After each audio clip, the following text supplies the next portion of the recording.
Yeah. Thanks again, Twitch. I keep forgetting that Twitch doesn't like the title Sucker for Love, so yay. Alright. As it, you know. Hang on. No, I got it right. 1 second. I have to double check to make sure everything's updated correctly. Yeah, it's updated. Goody, goody, goody. So, I know it's kind of unusual for me to stream on a Wednesday, but I've just been on call for all day. After the last 3 months of just absolute nuttiness at work, we're we actually have had a couple of days where we're doing nothing. So, oh god. Yeah, I thought I'd play this game. We'll see how far along we can get, and I don't know if we don't get through the whole thing, but people like this, then we'll try. We'll do another stream. But just for right now, I thought I'd stream the sequel to what we found out was we'll stream the prequel to the sequel that turned out to be the actual prequel to this game. Don't think about it too hard. It makes sense. Trust me.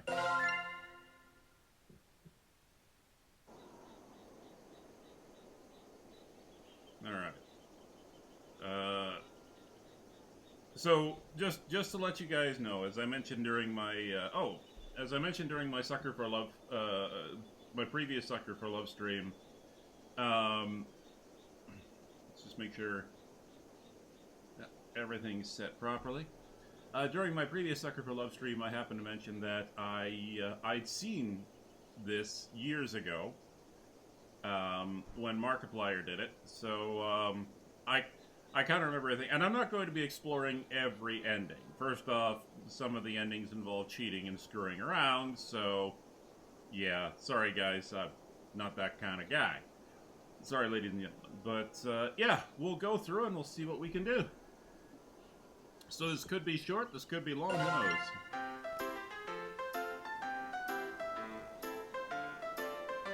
Lynetta, my really scary girlfriend. Chapter 1. Lynetta, my really scary girlfriend.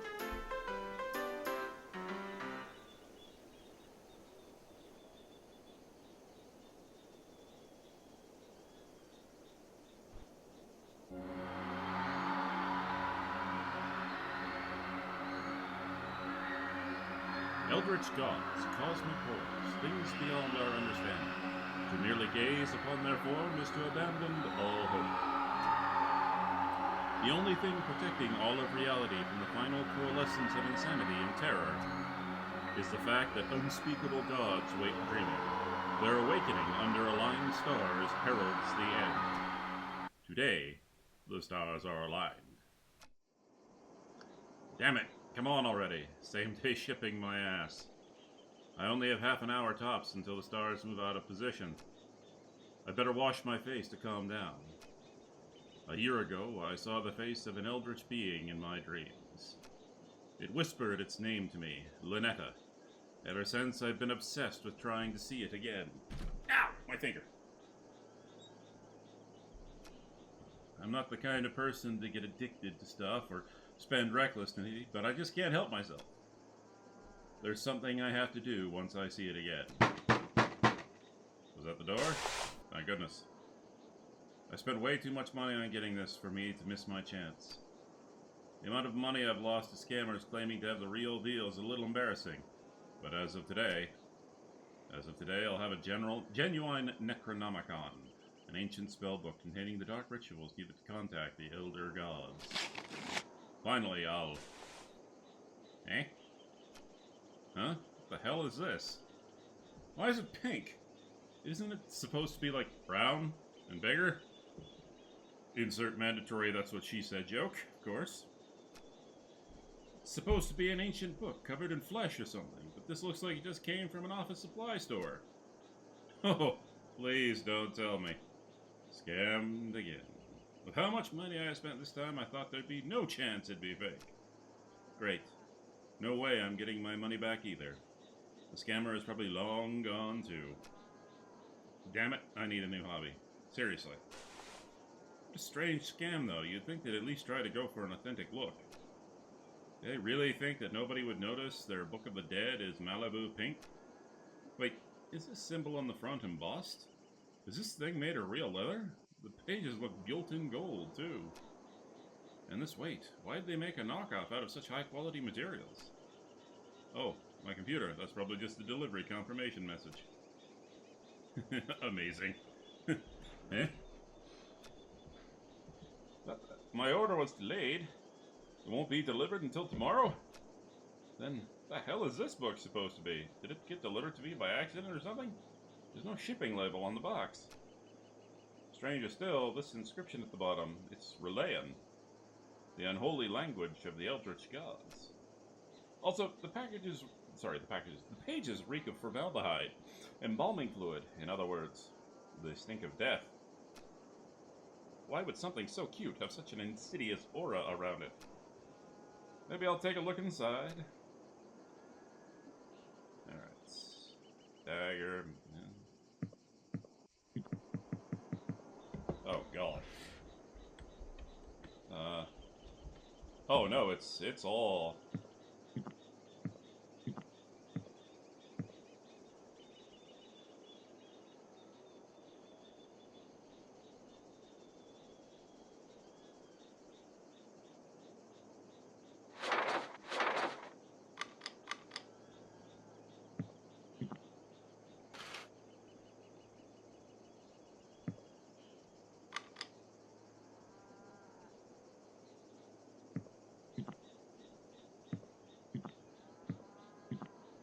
Alright. Ensure all possible Ensure all possible light has been snuffed from the room. In your room, this means draw your curtains, oh. Turn on, okay.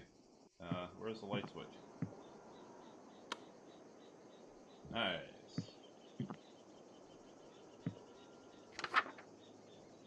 In the dark, light red fire candles. They are for your protection. The dark is dangerous. Put on your ritual necklace. When all is complete, chant...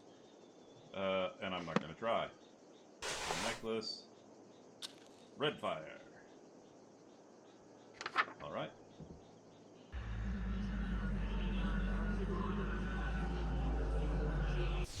Mortal. Oh god. It actually worked?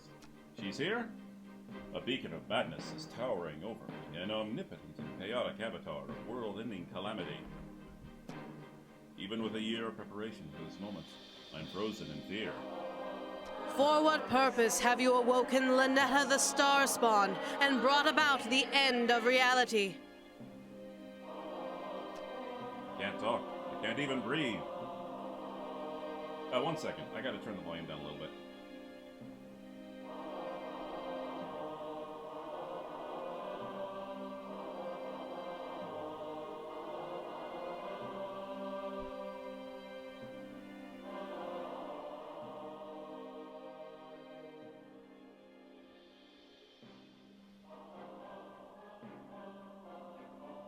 Should be good enough.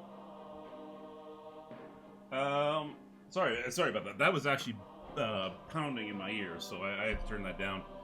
I don't even think it's going to affect the volume, the game volume. Blinding dread, choking terror. My very sanity is teetering on the precipice and looking down. No, I finally got this far. I finally have my chance. I can't perish now. Dark One, I ask that you grant my wish. You wish to be the first human to be destroyed, yes? So that you are spared from the cataclysm I shall wreak upon all life? No, I want to smooch ya. Eh?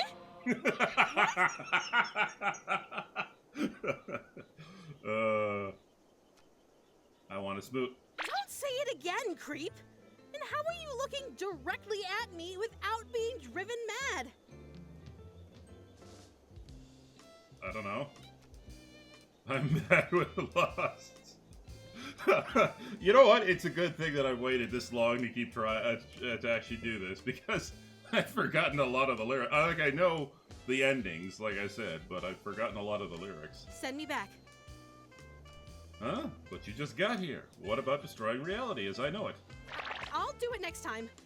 Maybe when the stars realign in 1,000 years or so. But I'll be dead by then. But I'll be long dead by then. Exactly. Hey, I went through all the trouble of finding this damn book. The least you could do, technically I didn't find it. It kind of just arrived at my door. Where'd you get that book? Huh? Huh? What? This? I found it outside my door. See, you just admitted it. You didn't actually go to any trouble. You just found the damn thing. That moo. Always trying to set me up with someone. I'm just flashing back to Sucker for Love, Date to Die For, where they, you know, it's like, maybe one day you'll fall in love too, and they're both like, yeah! This takes on a different aspect later. Moo? Who's that? Are they the one who left this funny-looking Necronomicon on my doorstep? It's not a Necronomicon. It's not? What Necronomicon is bright pink, silly? Fair enough. God, she's cute. But what's with the sudden personality change? Does she recognize the book? Well, if it's not a Necronomicon, what is it? It's a survival guide. Ah. For what? For dating me. Ah. What, really? This thing? Mm-hmm. It's full of rituals that I like. Offerings, spells, and how to protect your sanity while performing them. I struck gold. All the money I spent finally paid off. Protect my sanity? I am a cosmic entity beyond comprehension, so no amount of contact with me is safe for a human. Your mind could snap like a reed at any moment, actually. Why, are you gonna sit on me with those... Yeah, those pretty chunky hips there. Yeah. I could see something snapping if you sat on me with those. Gulp. Oh, don't make that face. I can make it worth your while, if you understand what I'm getting at. Sure, why not? You'll let me smooch you? If you can make it to the end, darling. Alrighty then. But if you chicken out or go insane, I'll end reality right then and there. I mean, to be fair, if I chicken out or go insane... I probably won't care, so full speed ahead, baby. Will you spare the world if I win that kiss? No. Yeah. You knew what you were getting into when you woke me up, right, darling? Technically no, because I didn't have the book. But, sure, why not? Who gives a shit about the world anyway? Looks like my only two options are to die or to die without getting a kiss. Well, they say if you've already ate the poison, you might as well lick the plate. Never heard that before. I've heard in for a penny, in for a pound. So if the world's going to end either way, deal. Excellent! Let's begin the date then. Why don't you start with the Invoke the Depths ritual? Okay. By the way, for those of you who are curious, the expression "in for a penny, in for a pound" is actually British, and it comes for those of you who don't quite get it. Comes from the fact that there are pennies in British currency, but the British dollar or pound, as it's called, in for a penny, you might as well be in for a pound. So if you're going to spend a penny, you might as well throw in pound sterling. I think. Yeah, I think that's how that works. I could be insane though.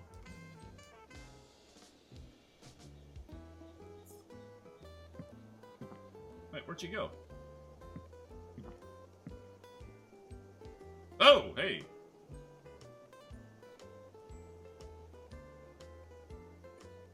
Aren't you supposed to be on the bed?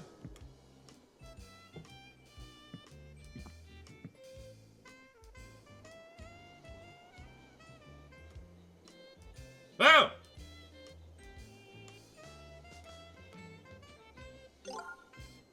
Okay. Hang on.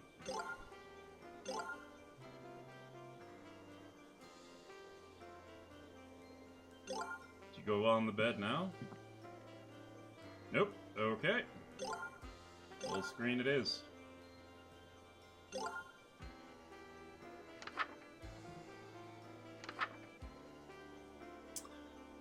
Do not perform this ritual alone.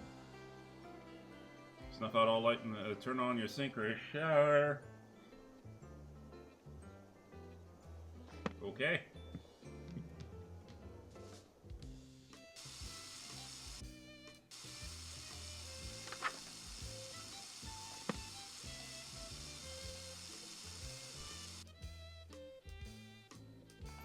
What's with the worried look, darling? I shouldn't be doing these spells alone. The book says so. But you aren't alone. I'm here. That's true. You know what I mean. These rituals look really bad for my long-term health. Long-term health? The world ends when this date does. What does it matter if your mind is unraveling? Nobody is in this world for the long haul anymore. These rituals look bad for my short-term health, too. Well, you better finish them quickly then. Insert joke about being a quick shot here. Anyway.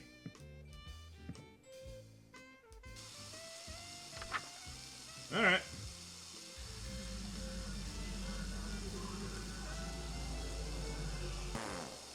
Go to the bedroom. Oh. I couldn't hear the moving water, but okay.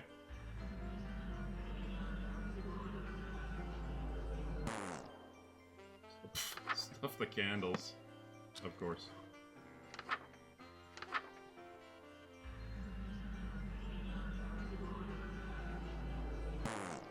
No life. What do you mean no? Oh. When did all the lights get turned on? I turned them off.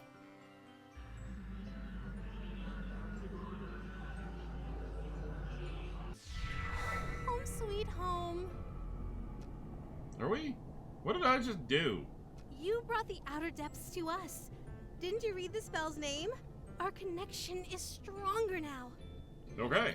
The closer you get to where my true form lies dreaming, the stronger my influence on you in this world. Excellent. Will I be okay?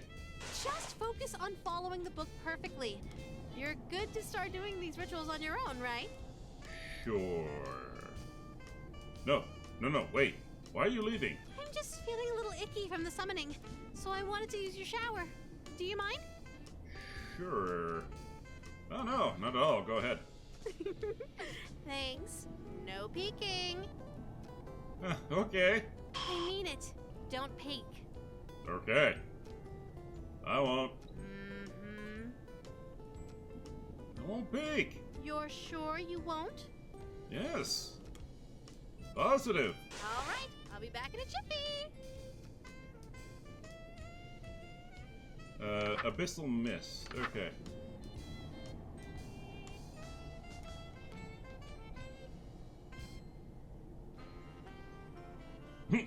Ensure that your sink or shower is running. To make the sound of moving water, then go outside.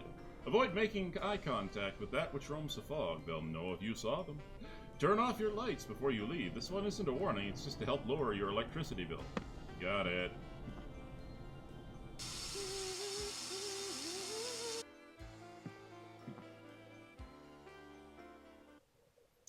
Okie dokie.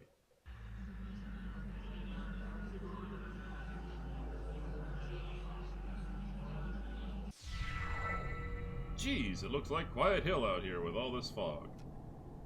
Is something moving out there? Darling, you didn't! Didn't what? I love foggy, rainy days by the sea. It's like my favorite weather on the surface world.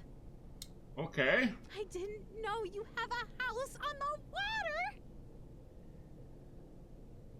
Sure. I didn't 5 minutes ago. In fact, I'm hundreds of kilometers from the coast. Even the wildest of hurricanes would never flood the area like this. What a terrible power what terrible power this thing is capable of.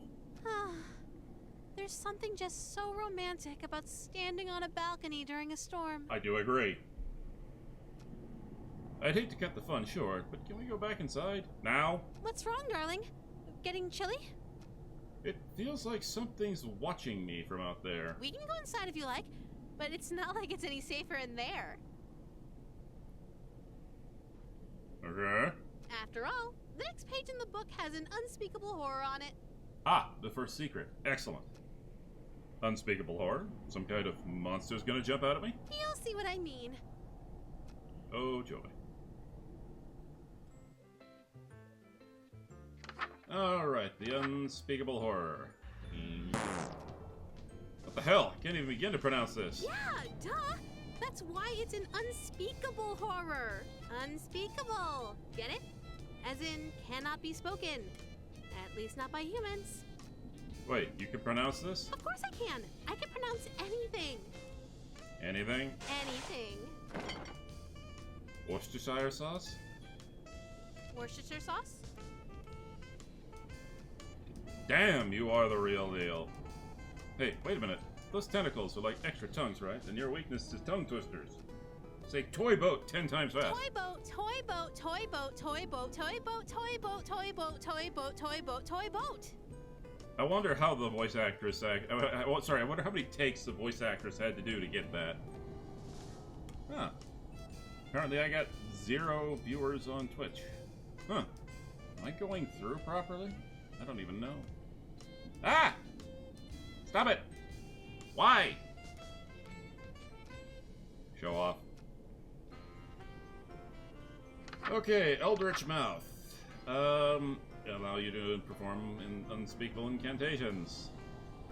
Wear no robes or amulets. Have the ritual knife on your person. Got it. Ritual knife. Where gore can easily be cleaned, like the bathroom. Gore? What gore?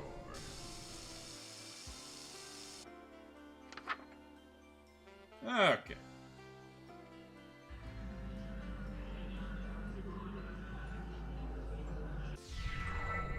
Eldritch Mouth, huh? Maybe I should have considered the spell more carefully before casting it. If there's so much as a single scar, I might actually lose my job. Dude, the world's ending. Don't give a rat's ass about your job. Please don't let me have something freaky on my face. It's my livelihood on the line here. Okay, big breaths. Brace yourself. I'm still cute as hell. But I thought I'd get an Eldritch Mouth or something. Everything seems pretty much the same. Weird. Hey, Lynetta. Yes? Ah! Ah, you startled me. You called me! Who the hell was that third voice? What are you talking about? That was you! Look! She takes a hold of my hand. Oh, hand holding on the first date? Moving fast, but that's okay. No, look at your hands, silly! Hey, my hand? Huh. Oh, what the? Get it off! Quick, grab that knife from the bedroom to cut it off. Cut Hurry. it off? But it's your hand now. See? Surely enough, it's not a disembodied mouth stuck to my hand. It's very much embodied mouth indeed. Is this really my hand? What did it do to my hand? Darling, are you alright? This is screwed up. I mean, I knew I'd be in harm's way, but permanent body disfigurement this early on? But I'm not stopping before I get that smooch. No matter what, I just gotta think positive. This isn't so bad. I mean, there's gotta be a silver lining to this. Now I have my pick of which mouth to use when I smooch out. Darling. Is someone at the door? This is bad. Did I get busted? The sudden shock feels like a splash of cold water that snaps me to my senses. Damn, I must have done something to give us away. Was I shouting too loudly about that knife? Did the neighbors call the cops? If someone interrupts my rituals now, the stars will fall out of alignment before I can finish. Damn it, I even picked an apartment on the top floor to minimize the number of people noticing odd sounds or smells from my room. If it's the police, they're gonna insist on looking around. I'm not gonna be able to smooth talk my way out of a demon in my room. Either way, I need to prepare myself now. Who knows how quickly things are going to go south once I answer the door. Hello? Are you in? I heard you shouting just now. Come on, let me in. Oh god, it's even worse. It's the other woman. Oh crap, it's even worse than the police. There's only one person it could be, and at the worst possible time. What do I do? Is it even safe to go outside right now with all the world-bending spells I've been casting? Who's that, darling? Probably the mailman. I'll make him leave. Give me a sec. You don't look so good. Maybe I should get the door? No, I mean, no. I really don't. I really don't think that'd be a good idea. Why not? Raisins. Well, you're a mind-flaying goddess. Maybe it'll be too much for someone who wasn't expecting it. I guess that's a good point. Wait here. I'll be right back. Go. Missy! Hey, good to see you. How do you do? I hope it wasn't too forward of me to call upon you in your own private department. Yeah. Missy, she's old money rich girl that suddenly showed up at the club I work at and started showering me with gifts. She doesn't quite understand that she's not supposed to contact me outside working hours, but it's hard to complain when she basically pays my rent. In fact, she's pretty much the only reason I could afford to buy all this Eldritch paraphernalia. But best of all, she's smoking hot. If I may be so bold, I have something special to give you. May I come in? Oh god, yes, oh hell yes! Right, this way, Wait! It's inside! I got so caught up in the moment I almost forgot. Actually, now's not a good time. You could just give it to me out here. It's not the kind of present I can give you out in the open. A present that has to be given in private? Oh man, what could it be? Wait, I almost lost sight of things again. If Lynetta and Missy meet, I'm toast. Can I really not help myself with my life on the line here? Say something, you idiot. Well, I can't get away right now. How about we meet up after work? I can't go out after dark. Right, I forgot. Her weird curfew. Why can't we just go inside? I really want to give you your present now. Darling, what's taking so long? I miss you. Is Lynetta coming to the door? I can hear her footsteps. Huh? Who is that? You have company over? It's just a mailman. Inside your apartment? Shoot, I got my lame excuses mixed up. Hey, what do you think you're doing? No one slammed the door in my face. No one. Oh man, she's pissed. Sorry, Missy, this is the only way I can survive this. And this is why you never two-time. Unless you have a shotgun handy. Wow, that went dark places. Ah well, this is Lovecraft. Everything goes to dark places. Like the dark corners of the earth. What's going on, darling? Okay, that one just sent a chill down my spine. Oh, wow. I'd forgotten she dropped her voice like that. Turns out it was one of those, door-to-door salesmen. They can be real pushy, you know? No! I don't want any. Want me to make them go away? No, I think we're good. No, I got this. You just have to be persistent. Eventually they give up. Did you finally give up? I better smooth things over with her later before she tries anything crazy. Especially now that she knows where I live. Better hurry through these rituals before there's more interruptions. But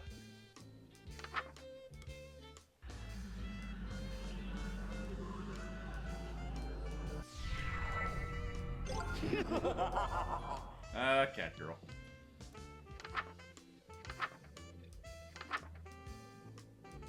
Metamorphosis. Do not attempt this ritual without performing the calling and invoke the deaths. Proceed in total darkness. No lights, no candles. Ensure his image appears in no way. In poster or tapestry. Wear a ceremonial robe and ritual necklace. Wear a mask or headpiece to distort your features. Okay.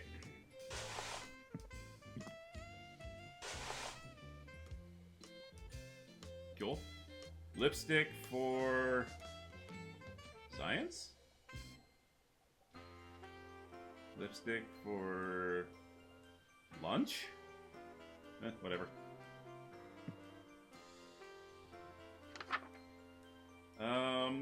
Oh, ceremonial knife, yes.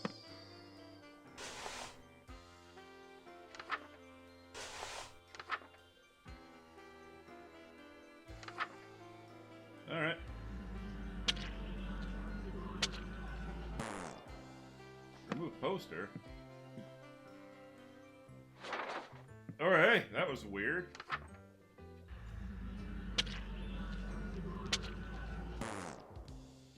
Oh my god, why?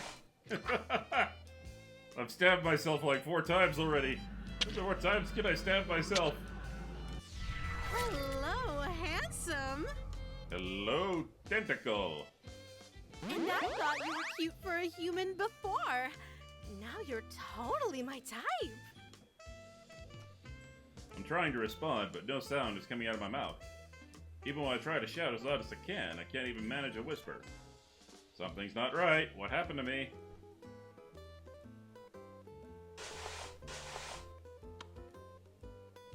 That was cool.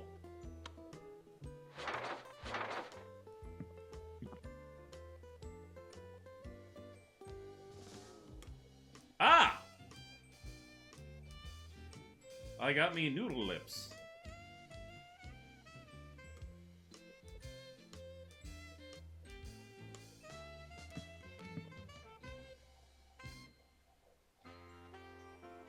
Wash face. Oh, hello, wash face again.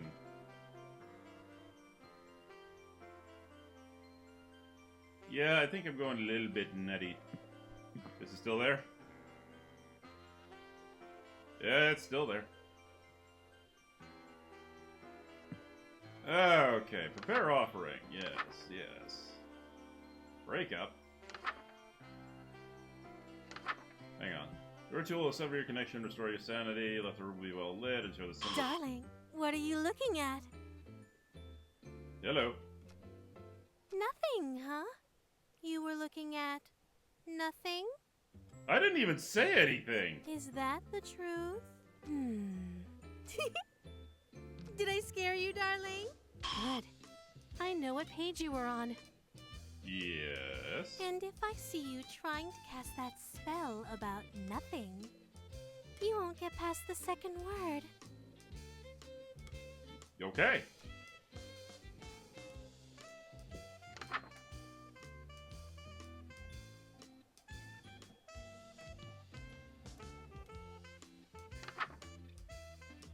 Alright, illuminate the room to your comfort. Well, Fulbright it is! I'd opened the window, but I was told never to look out the window again. I'm sure that symbol is nearby.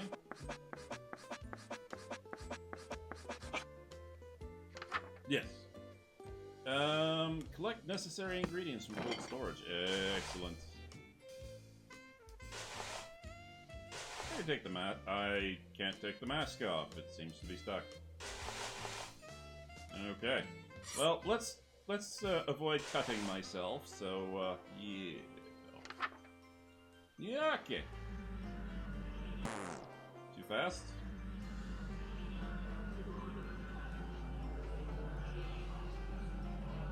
That already smells delicious, darling.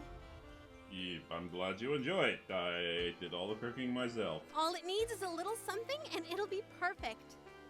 And that something would be? I'm going to take a short walk outside while you finish. See you in a few, love. Okay. Reach into oblivion. All the blood. Okay, wear a ceremonial robe and have the stabby stab. And another life form on your person. Well, goodbye, turtle.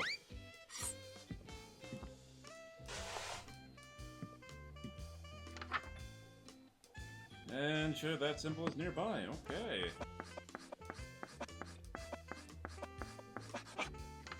That's what I wanted.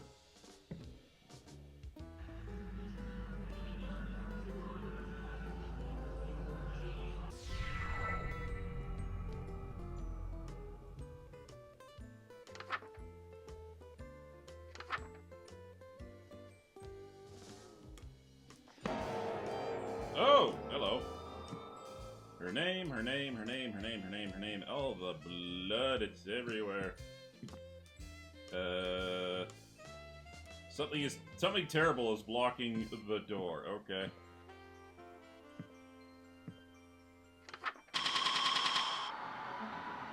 Hello to you as well. If you can read this, all reality is doomed. Once you start this ritual, complete all 3 pages quickly. You'll be vulnerable until you finish. Do not open any blinds, windows, or doors. Do not turn on any lights. Snuff any existing lights or you will attract their attention. Okay. Oops. Alright.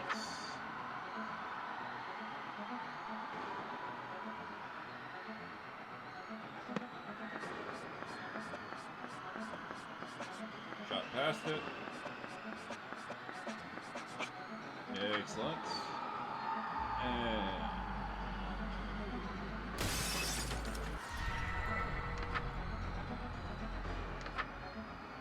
ensure that symbol is nearby. Excellent. Overshot. Okay, chance. She is coming. And okay, ensure that symbol is nearby.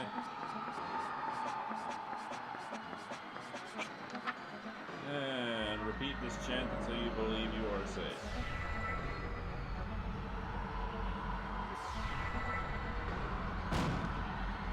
Darling, what's wrong? You're pale as a sheet. Ugh. I can tell by the look on your face. You caught a glimpse of the real world now that I'm waking up. Yeah! Guess you weren't as sane as you thought, huh, darling? I'm used to it. Insanity is only a state of mind, after all. And after all, I'm only insane because I'm outnumbered by the sane. Pretty soon everybody will be insane, and so that'll just be the new normal. That actually sounded smart. Anyway. Oh, sweetie, don't worry about reality. It doesn't have anything to do with you anymore. Fair enough. Though, I should tell you, everything you saw and heard, it's still there. All the more reason to go faster. I need that smooch. What you saw coming through your window is still coming through. Very soon, it'll be impossible to deny its presence, and even escaping reality won't protect you. Okay. If you like, I could move you to the front of the line and you painless see myself, as thanks for waking me up. I mean, does that mean I get my smooch faster? You wouldn't hear their screams anymore, or feel that chill up your spine where that tentacle is already touching. Kinky. But I'm in it for the long haul. Or maybe you'd prefer to be saved for last. Have the whole doomed world all for yourself for a while. Though the things you'd see if you lingered. Yeah, just keep the blinds closed. We're good to go. Being destroyed first or last? Which would you prefer, my darling? It's a very interesting way of writing that. Anyway. The Dark Communion. Alright then. Do not attempt this ritual without performing prepare offering. Reach into oblivion. Let the room be well lit. Wear no robes or necklaces. Have the offering on your person. Okay.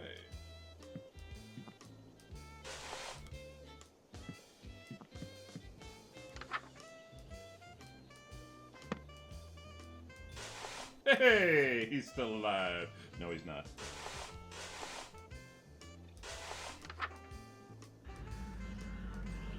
I love how my lips are just... Oh, I'm... Delicious! Just perfect! I wish you could make offerings like this forever! Okay. Well, my devoted darling, there is only one last spell to perform. Excellent. Pledging yourself to me. All right. Take heart.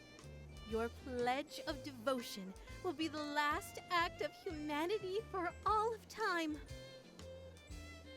The final words ever spoken by humankind will come from your very mouth and echo into oblivion. Elder Scrolls?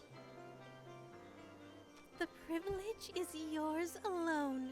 I may be inexperienced with human emotions, but even I know that saying goodbye to your world can be painful.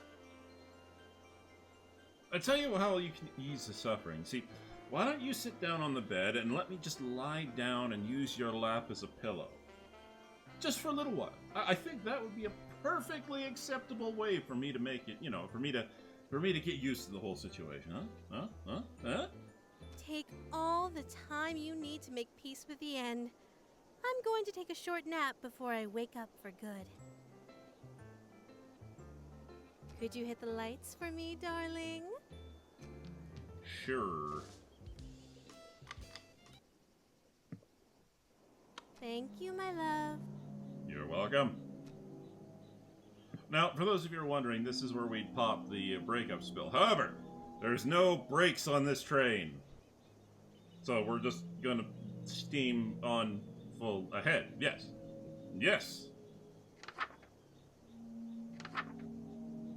Have the ritual knife on your person. Chant 5 times until you fill the heart.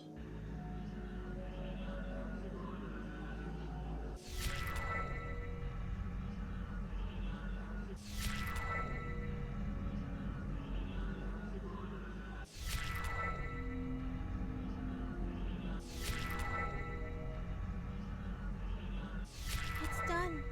The last ritual. You did wonderfully. Excellent. I'm afraid it's time for the dream and our date to end. Oh dear. That look on your face. Darling, I had a wonderful date with you. And that's because of you. Okay. So why destroy me and all of reality? Why not just stay here with me? That's what you're thinking, right? Well, I'm thinking about those thighs, but yeah, that works too. Oh, my sweet, mortal darling. I'm not doing this out of malice. You've had good dreams before, right? Yes. Well, when you woke up, you destroyed those dream worlds and everything in them. Did you wake up because you hated those dreams? Well, no, I used to wake up because I have severe obstructive sleep apnea, and usually it's because I'm suffocating in my sleep and I wake up automatically. But I don't think that's how that works here, right? No. It just couldn't be helped that you'd wake up eventually. You okay? I love humans, and I'll miss you sorely. Please let your last thoughts be about that. You okay? Don't think I forgot about my promise to you. Yes! Smoochies. Pucker up, my darling. Punch You've that earned it. button!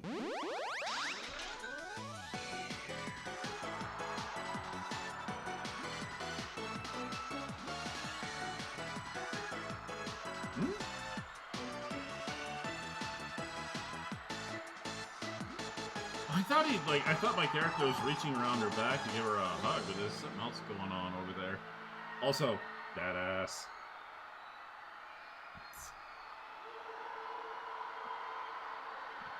Alright, Thanks for playing. Sucker for love. First date. new date. Alright, chapter 2. You got 1 of 3.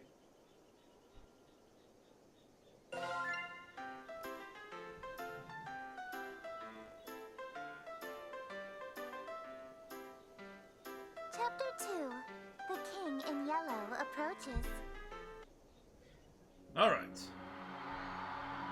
In a world terrorized by slavering shadows and tentacled nightmares, sometimes something as innocent as an additional star in the night sky may be the most prophetic premonition of doom. For wherever the lurid golden light of the planet Carcosa shines, the long wicked shadow of the King in Yellow is cast. Behind that mask lie echoes of decadence and disorder, masquerades of limitless cruelty and hideous laughter in equal parts. And of all the poor devils seduced by the lavish promises of the God King's court, the favored victim of the King's sadistic amusement are followers belonging to other deities. Huh? What? Where? Huh? Did I zone out? What was I doing? Damn, I'm having one hell of a brain fart. I can't remember for the life of me what I'm supposed to be doing. Everything feels so hazy. Was I going to work? I'm standing outside after all. Yeah, that's gotta be it. The sun is setting, so it's probably around 7 p.m., which means I'm gonna be crazy late. And fucking-tastic. That's the beauty of working nights. I can't use the excuse that I overslept. Yeah, boss, I slept all day, sun up to sundown. That's why I'm... Actually, for those of you who are curious, I have actually... When I have, in the past, when I was a younger man, worked night shifts, overnights, there have been times I have overslept, and I actually was late for work. And the simple fact of the matter is, like, if you got a proper set... Well, if you are doing things properly, and it's the winter, and you are sleeping properly, you know, you can't use... Well, here in Canada, anyway. And in other, you know, more northern regions, if the sun sets by the time, you know... If the sun sets by the time it's time for you to wake up and you oversleep, you can't count on the sun coming through. And the other thing, too, is if you are going to be a night shift kind of person, you will do what you need to do to black out your windows. Like, you will put up bath towels if you have to, just so you can, you know, you can stop the sunlight from coming in and waking you up. But yeah, no, oversleeping for night shift is not as weird a thing as you might think. I mean, you try and avoid it, but, like, sleeping is sleeping, whether you do it during the day or during the night. 6 hours early for my shift? Huh? That sounds like the church's noontime bells. It's high noon? No way. They must be doing some special evening service or something. I can clearly see that it's the golden hour, right before sunset. I'll just have to ask someone for the time on my way to work, if that's not too late. Sorry, if it's not too late, and I really hope it, I'll just get chewed out instead of fired. I'll still have to deal with being sweaty, but I'll figure that out when I get there. Oh, someone's coming home. Perfect. Fingers crossed that I'm not absolutely screwed. Hey man, sorry to bother you. You wouldn't happen to have the time on you, would you? Hello? Hey, hey? Is this guy ignoring me? Normally I'd say whatever and walk away, but he's unfortunately standing in the only stairway off this floor. The only way to exit this conversation is to shove past him, but this guy's giving me such weird vibes. I don't want to go anywhere near him. The longer I look at him, this guy seems to be more and more suspicious. That odd posture. He's slowly swaying in an uncanny, disturbing way. The collar of his shirt looks filthy, stained with splotches of browns and reds. Is he bleeding? Does he even live here? This is a top floor, and I thought I've met all my neighbors. There are only 4 apartments up here. My only choices are to go inside and call the police, or to walk past this freaky guy. I don't have time to wait around for the cops show up, so I'll... But just as I take a step, I kick something weighty with my shoe. It's bright pink with gold accents. A book? What? Oh! Lynetta! But I died. The world ended. The shock freezes me in place, and because I was so distracted, wow, there are people there. I didn't even notice the... Hello! I ducked inside my room, slamming the door in the suspicious man's face. Fumbling with the locks in a panic, I managed to turn the deadbolt. I take a few fearful steps back into the room, clutching the book to my beating chest. I died. I definitely died when I performed the final ritual. So why am I still here? Where is here? Am I in hell? Locked in my room, I have nowhere to run. Lynetta! Lynetta! If Lynetta was here, she could explain this. Maybe there's something in this book that can save me. I need to hurry. Come on, Lynetta, where are you? Lynetta, huh? Who is this Lynetta you're trying to call? Ignore the crazy lady and she will go away. Missy? What are you doing in my room?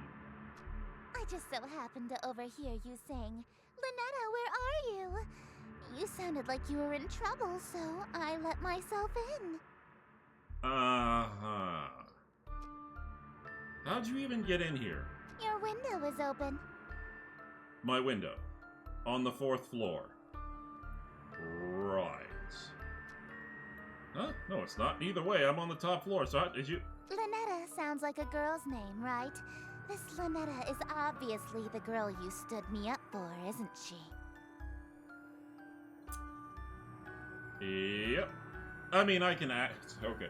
So, like, I can act it up, but I know exactly who she is. What is her deal? I knew she'd be pissed I slammed that door in her face, but not so much that she wouldn't notice any of the things obviously wrong here. Why doesn't she care about those freaky things stalking me outside? Or that my room is full of evil idols and ritualistic tokens? I can explain all this stuff. Let me guess. Accursed devices used to channel eldritch magics and do the bidding of outer gods. Yes. Well, yeah, exactly right. Did you just randomly guess that? No, I've just been playing coy. I know exactly what you've been doing. Snazzy, so can you get the fuck out? You know what this is, don't you? It's a book. It's a golden version of my book. The book I used to perform rituals for Lynetta. Hers looks way more ornate than mine. Considering I ended reality with mine, I can't imagine how dangerous hers must be. Wait a minute. The sky. A suspicious man outside. They all match Missy's book. Is she making all of this happen? Oh god, when I expected her to do something crazy, I thought she was just going to show up with a hatchet or something. Missy. Oh, Cam. Sorry. I just got wrapped up in something. Please don't. Sorry?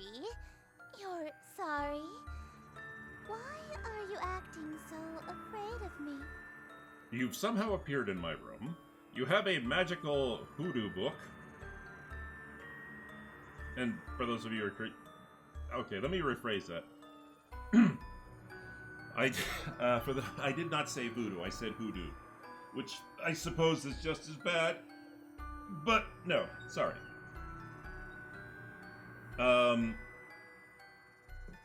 Sorry, brain, wow, I just brain farted. What was I doing? Finn? What was I doing? Oh, right, Finn's not here. Finn's, outside. He's skating. Or at the bar. Why am I not at the bar? Oh yeah, that's right, because I'm flat broke again. Anyway, Could it be that you know what this book is capable of? Vaguely?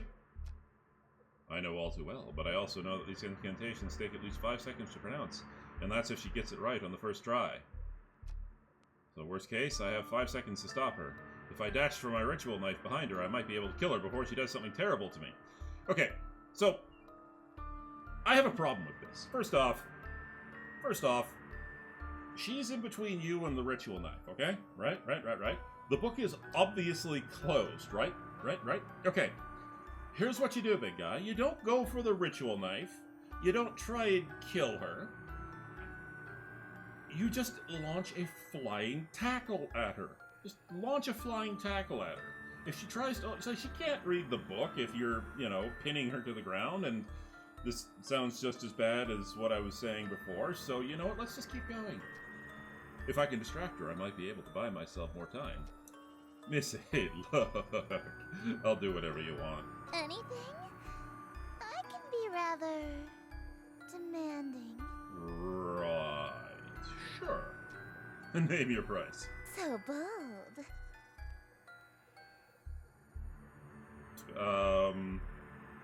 To a starving man, or to a thirsty man, even vinegar is sweet? I don't know. Something intelligent? In that case, I have 3 commands. Not 10? Number 1, you'll address me as Your Highness from now on. So when I come home, it's welcome home, Your Highness. Oh, crap. When she comes home, what, she plan on living here?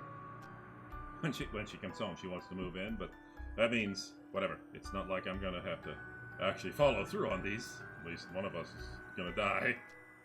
As you wish, Your Highness. What else? Number 2, you'll quit your job so you can spend every waking moment catering to me, your one and only. Okay, this is starting to sound a little bit better. She wants to be my sugar mama. I'm okay with this. She is old money after all. Sure, whatever. Just a little bit more until I am in sprinting range of the knife. And number 3, you'll obey every order and whim I have, absolutely, without question. I mean, sure, if you're going to be my sugar mama, why not? Do you agree to my terms? Absolutely. Absolutely. What? Absolutely, Your Highness. I suppose if you will do whatever I ask, then there's no need to use any of these dreadful spells on you. As a matter of fact, I believe you can help me with them. Here. She just handed over her book without a second thought. Yellow energy pulses and crackles from my fingertips. Is she not here to hurt me? Oh, confused. I've liked you for a long time, and you're a capable bookkeeper. Handsome to boot. There's no reason we can't simply work together. Okay. After all, a relationship based on threats of violence and fear is no good, right? Right. We narrowly escaped with our lives just now. But something is bothering me. How does she remember that I stood her up? You're just realizing this now? How does she remember that I stood her up in the reality that ended under Linetta's awakening? And how did she get in through my window? I doubt she was able to climb several stories dressed like that, and then pass through my locked window without breaking it. There's only one possible answer. All right, Your Highness, I'm ready to enter my lifetime of servitude to you. I just have one small request first. Being? Could you tell me what this is? Huh? Your Worcestershire sauce? What about it? Ah, so you are an eldritch entity. So you're an eldritch god disguised as a human. What? How did you figure that out so suddenly?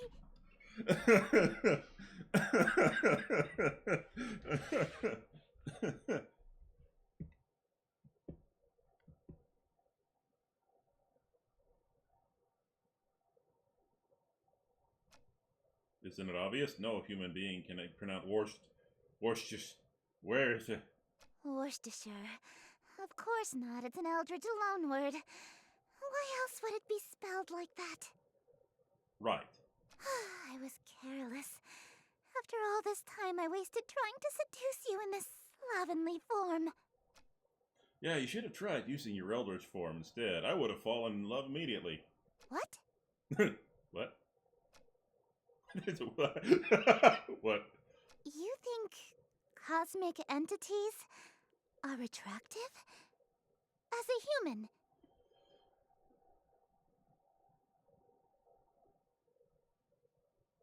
I can't think of a good joke here. 3D women are fine, but fourth dimensional girls with non-Euclidean geometry are smoking. They got curves I can literally get lost in. If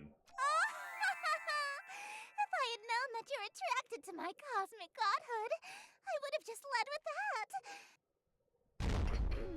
Allow me to properly introduce myself. I am Esther, King in Yellow, heiress to Carcosa. Charmed, I'm sure. Okay, so before we go ahead, I just want to say something.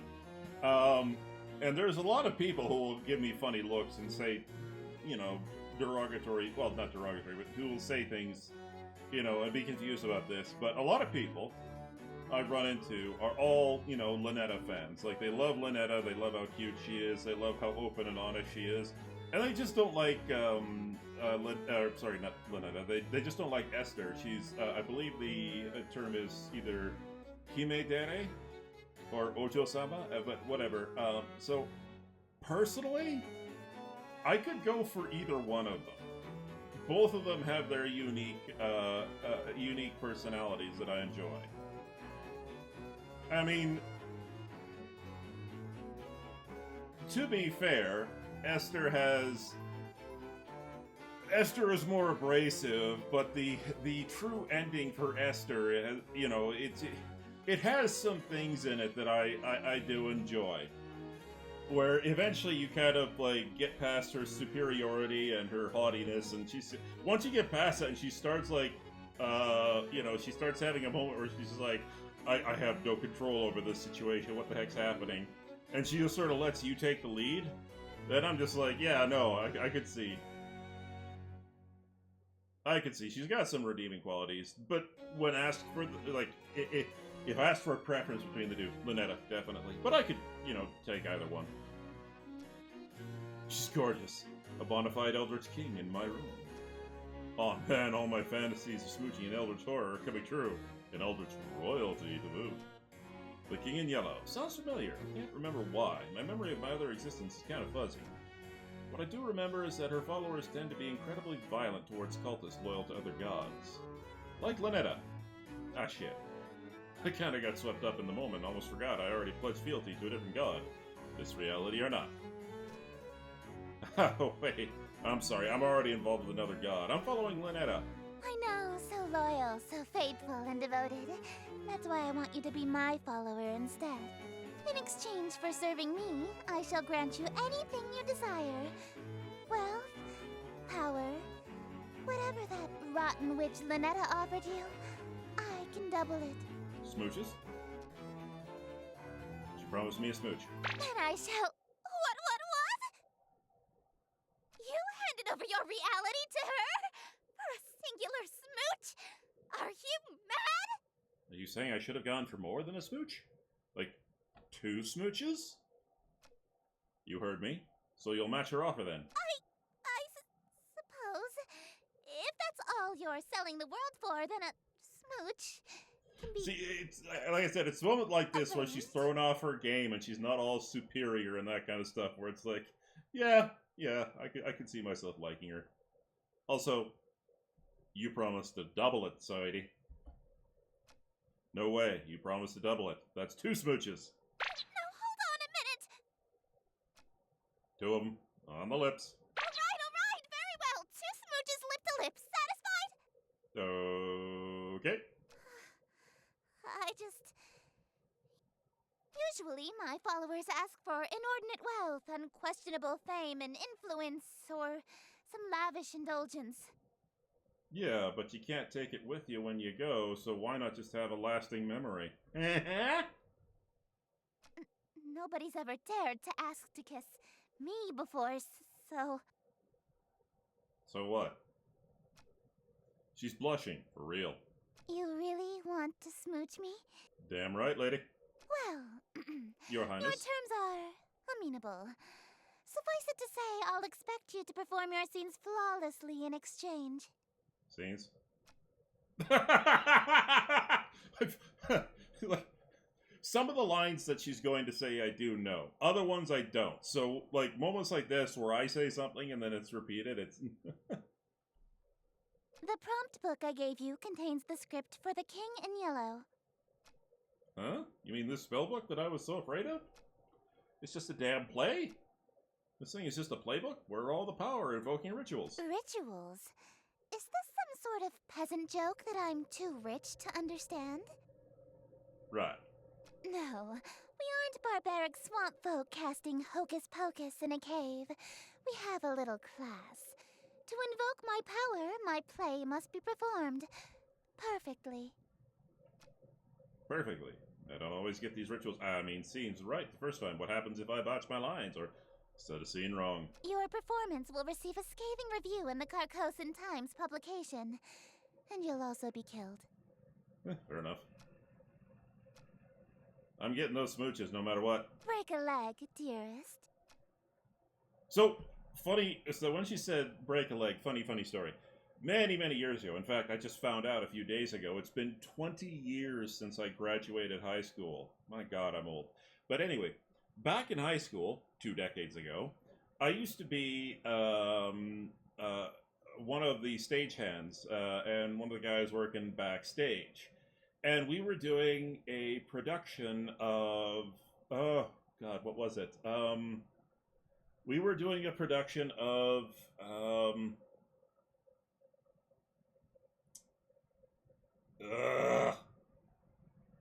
it was that play where that takes place during the Salem witch trials. Anyway, one of the things we were doing was we were getting ready.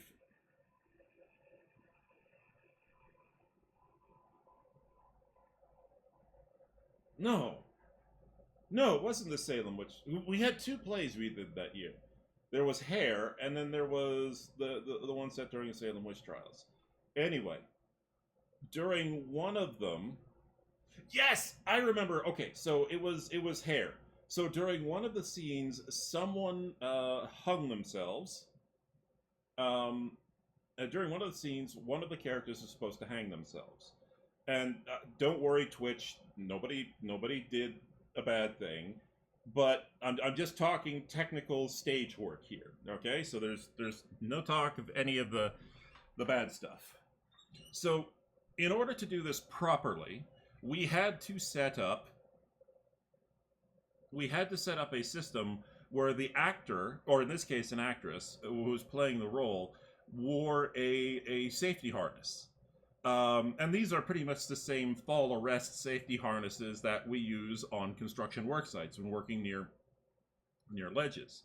And so what would happen is we would have the fake noose come. I would lower the fake noose on a pulley, and hidden inside the fake noose there would be a hook.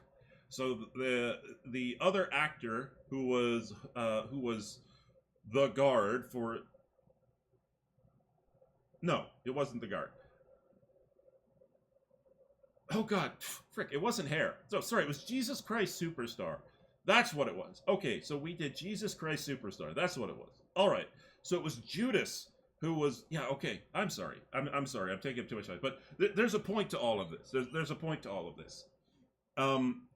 So the actor had to get. This is the scene where Judas realizes what he's done, and he's got his 30 pieces of silver, and so he's going to shuffle off the mortal coil. So everything is set up, the fall arrest gear is hooked up, the fake setup is ready to go, and then the actor would step off a raised platform, because we had a raised platform as part of the stage setting, and I would be there, and I'd be there, and I'd have the other end of the rope wrapped around, and I'd be holding onto it tight, because I was directly holding onto this thing. And so what wound up happening was that everybody was so into it on opening night, and we'd done this scene time in, time out, everything had gone perfectly, and then during the opening scene, something happened with the noose. Something happened with the fake noose, the prop noose, and it jammed as I was lowering it. So we couldn't get it, so it wouldn't lower all the way down to the actor. So the other actor who was supposed to hook up the Judas character was jumping, and I'm hearing thump, thump, thump from the other side. And I'm like, what the heck's going on? Whatever, they must be doing something up there. And what I didn't realize, it was this actor just jumping to try and grab this fake noose to pull it down. And of course, it didn't occur to them to try and stop the actor playing Judas from stepping off the ledge. So the lights go out, the stage lights go out, and the actor steps off without being hooked up to the fall arrest. And I'm waiting to feel the sudden jerk on my end of the rope. Except I don't feel a jerk. All I hear is a loud slam from the other side of the set piece. And I'm like, what the heck is going on? And so all the actors are doing what they do. The other actor comes off stage, and like, I had to help her get off stage. And it turns out that she had been so focused on her role that when she stepped off, she had no clue what was about to happen. She fell and broke her leg. She broke her leg on opening night. So next day in the high school paper, and here we are 10 minutes later, but next day in the high school paper, there was an actual cartoon where it was, they were making the break a leg joke, they were making the break a leg joke, and, I felt horrible, though. Like, I felt horrible, but I couldn't see what was going on. And oh, Jesus. Anyway, sorry, after that long-winded rant, I'm not buying for time, I swear. But anyway. What was I doing?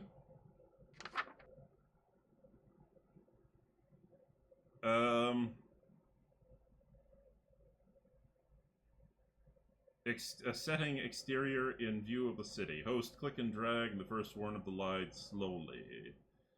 Greetings, stranger, fortune fellow. 'Tis a party for which I bellow. I invite the king in yellow, so come all ye to your till. Wear thine masks upon you to my masquerade, until he may come to lost your till. Hope for us there may be still.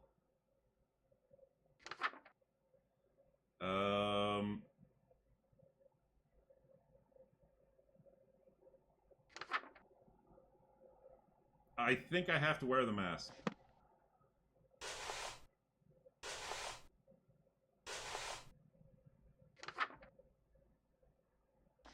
Alright.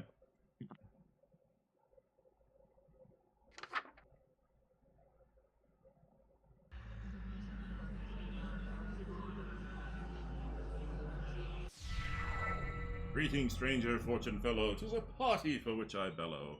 I invite the king in yellow, so come all ye in ye till. Wear thine masks upon you to my masquerade until he may come to lost Yetil. Hope for us there may be still. Shadows lengthen, dim streets darken. To the curfew thou must hearken. Why so loudly dost thou bark in the dim city of Yetil? Our cadences are not the same. Only much attention, quite unwholesome, you'll instill from the souls of poor Yetil. Why attract so much ill will?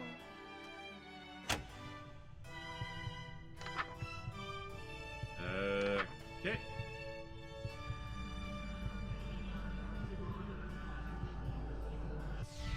That is just what I must seek. See, hidden somewhere amongst the meekly. 'Tis one invitee I seek. He shall all my mistakes undo. 'Tis the king in yellow, whose great wealth I shall accrue. When his shadow passes through, wealth will come to and I you. Lo, your plans shall surely languish, and this whole town will know anguish for the king, as whom they say, which shall this city indeed smite.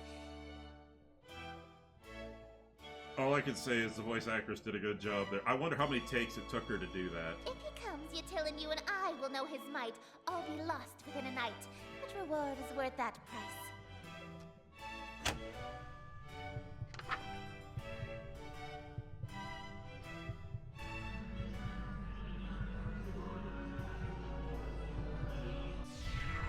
Wearing this expensive clothing, pardon off.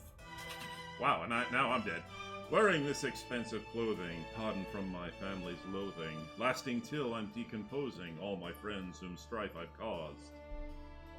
Yes, preparing for this night, their forgiveness is the cause. They shall be all proud because I had brought the king to us.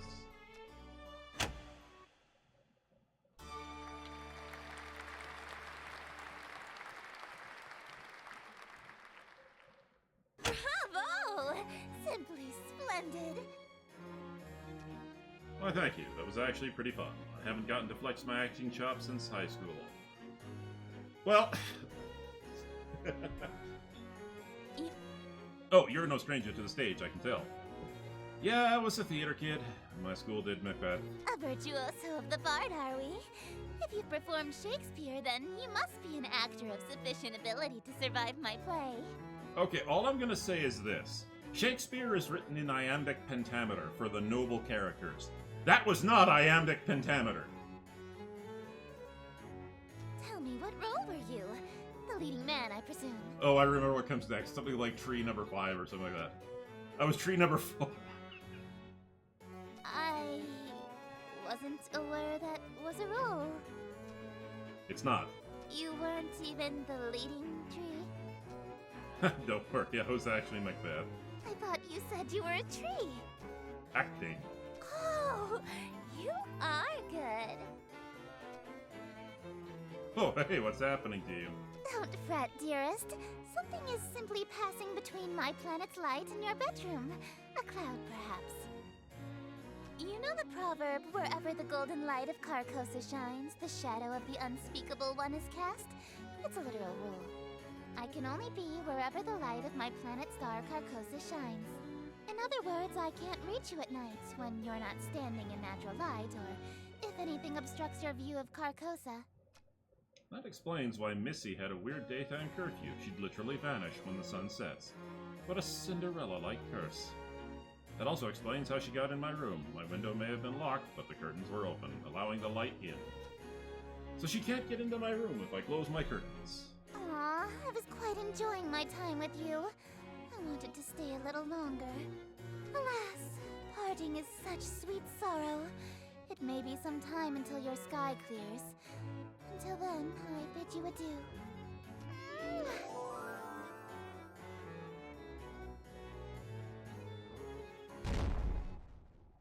That one didn't count. Well, looks like I have one hell of a choice to make. Lynetta hasn't been summoned yet, and Esther is stuck outside for the moment, so I have a moment to collect my thoughts. Between Lynetta and Esther, who do I want to smooch? Maybe more accurately, who am I more afraid of? Do I stay with Lynetta, or do I follow Esther this time around? She is offering twice as many smooches after all. I need to make my choice. If I want to stay with Lynetta, then I should focus on casting spells from her book. If I want to smooch Esther, then I should open my window again when the clouds clear and use Esther's book. And if I try going for both, well, walking down the middle of the road is bound to get me run over. As long as they aren't both in the room at the same time, I should be safe, right?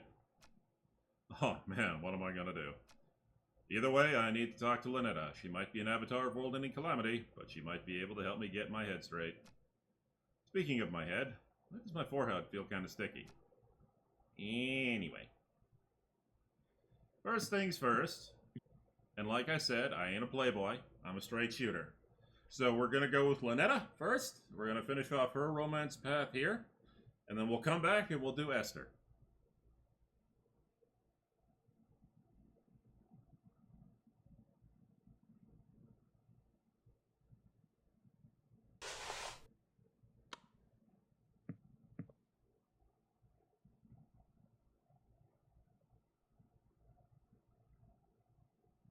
Let's just take that down. The Calling.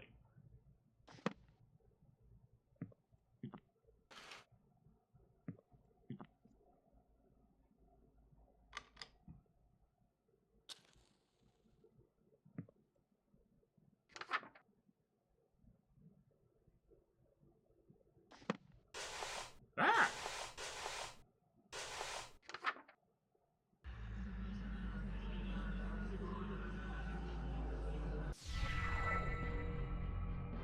Mortal, for what purpose have you? Darling, it's you! Hey, Lynetta. It's nice to see her, despite everything I've been through so far. Sure, she may have ended the reality I was from, but she never lied or deceived me in any way. She told me up front what would happen, and I did it, willingly. That said, I'm really glad you're here, but can you tell me what happened to me, to that world we dated in? That reality fell to me. Nothing there exists anymore. Like a dream that ends. Just as I thought, only... Then why am I still here? Why did I survive when the rest of that reality didn't? Oh, darling, don't make me say it. It's embarrassing. Oh my. You're still here because I'm still dreaming about you. Aw, that's nice. Everything in existence is being dreamed about by at least one eldritch god. So as long as you're on my mind, you'll exist somewhere. That's actually kind of sweet, in a terrifying cosmic way. What would happen if every god stopped dreaming at the same time? What if you woke up all at once? Everything, including all of the gods, would cease to be. Okay. And that can just happen at any time? Nah, don't worry. There's about 50 of us total, so the chances of all of us being awake at the same time are low. Gulp. There's only like 50 of you in all? She probably knows Esther very closely. Mm-hmm. Kind of a big family, huh? Family? Do you know Esther? Esther. Darling, I thought I told you not to mention other women while we're together. Especially not my sister. Uh-oh. Sister? Ugh, I can't stand that prissy little boyfriend-stealing... Don't have a great relationship with her. Absolutely not! We've been fighting over planets and followers for eons. It wouldn't be a stretch to call us nemesis. And the two of you were so cute together when you were children. Thanksgiving dinner must be awkward. Phew. Good thing I washed my face. Playboy instincts jumping out here. If Lynetta saw that lipstick smear on my forehead, I'd be in hot water right about now. Well, I still am in hot water, actually. I've gotten involved with her sister. A messy affair is bad enough, but with a family member? I'm toast if she finds out. Esther. Looks like the clouds haven't cleared yet, and I won't be able to see her right now if I wanted to. For now, I should work through Lynetta's spells again. Elder Chan saved my ass last time. I better cast that one in case I'm unable to talk again. Sheesh, listen to myself. What the hell is wrong with me, man? Darling, what's this I found under your bed? I forgot about this part. Oh, that's my Eldritch Encyclopedia. I haven't translated it yet, but its diagrams are useful. Oh, you've studied it extensively then. I sense I've made some sort of mistake. I guess? Why? What's up? Darling, this is a dirty magazine. What? Really? I thought it was an anatomical guidebook. Big, slippery Shoggoth Girlfriends Volume 3? I bet you can learn a lot of anatomy from this. Perv. I'm blaming Moo for this one. I said I haven't translated it yet. How was I supposed to know? This girl on the front isn't wearing anything. She's topless. Okay. That's a girl. It just looks like an amorphous mass of tentacles to me. Is this what you wish I looked like? I really, truly don't. Trust me. Look, Lynetta, you're smoking hot. I could never have eyes for anyone else when I'm with you. You're my dream girl, literally. Oh, sheesh. You're going to make me Wait. blush. No, that doesn't work. I seriously didn't know it was a dirty mag. Honest. It's okay. I forgive you. Okay. That's it. Can I keep it? Really? Not a chance. No, I can talk with her again? Out of curiosity, have you dated before? I have, too, so I was mainly just wondering what kinds of guys you're into. Well, I kind of have a thing for guys under 1 billion years old. I know, I'm such a cradle robber. Fair enough. 1 billion years old? I was talking about humans. What kinds of humans have you dated? Let's just say you're the nicest guy I've dated by far. Oh. Sheesh, were they really that bad? Well, my last human ex hit me with a boat. So the bar is low. I swear that that's a reference to something, and it's been a while since I've read A Shadow over Innsmouth, so... I should actually go back through and reread that book. That was a good book. You've dated non-humans too? Of course. Though, me being single now kind of tells you all you need to know about how those relationships went. Got any stories? I dated a beholder once. Oh, there's gonna be a joke about eyes. How'd that end? You know, in hindsight, I shouldn't have been surprised that a sentient mass of eyeballs was seeing other women. Fair enough, yeah. Oh, I can't talk to her anymore. Okay. Well, Eldritch Hand it is.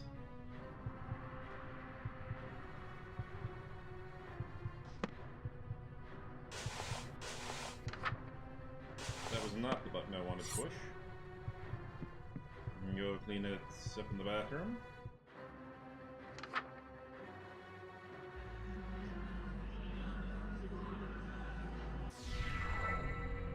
You scream. Shit, this is still as unnerving as I remember. In this reality, this is just my hand now, forever. It's such a nice day outside. It's a little dry for my liking, but we could totally have a date. Why don't you open your window? Let a little light in here? Oh no. No, wait! What? What is it? You sure you want to do that? What do you mean?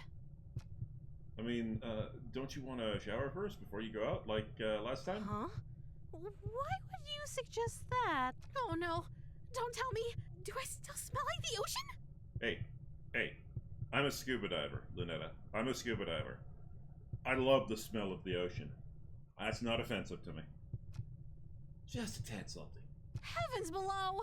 I'm so sorry, darling. I'll be right back. No peeking, bye. I love you. That was a close one. If she opened that window, Esther would have come, and I would have been a gunner.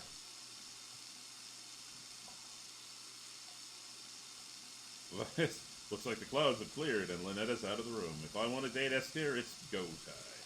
Otherwise, if I want to stay with Lynetta, I need to make absolutely sure that that window never opens. Ever. Time to choose. From this point on, my actions will have consequences. Well. We're We're going for that tentacle smoochy. Alright. Metamorphosis. Performing this ritual after Esther's masquerade will have consequences. If you see or hear something strange, nope. Nope. Total darkness. Excellent.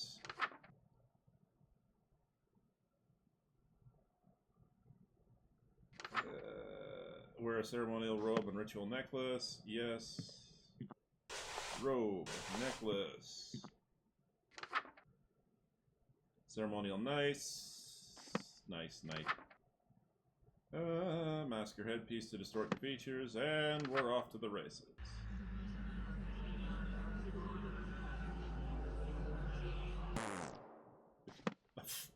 I thought... Wait, what?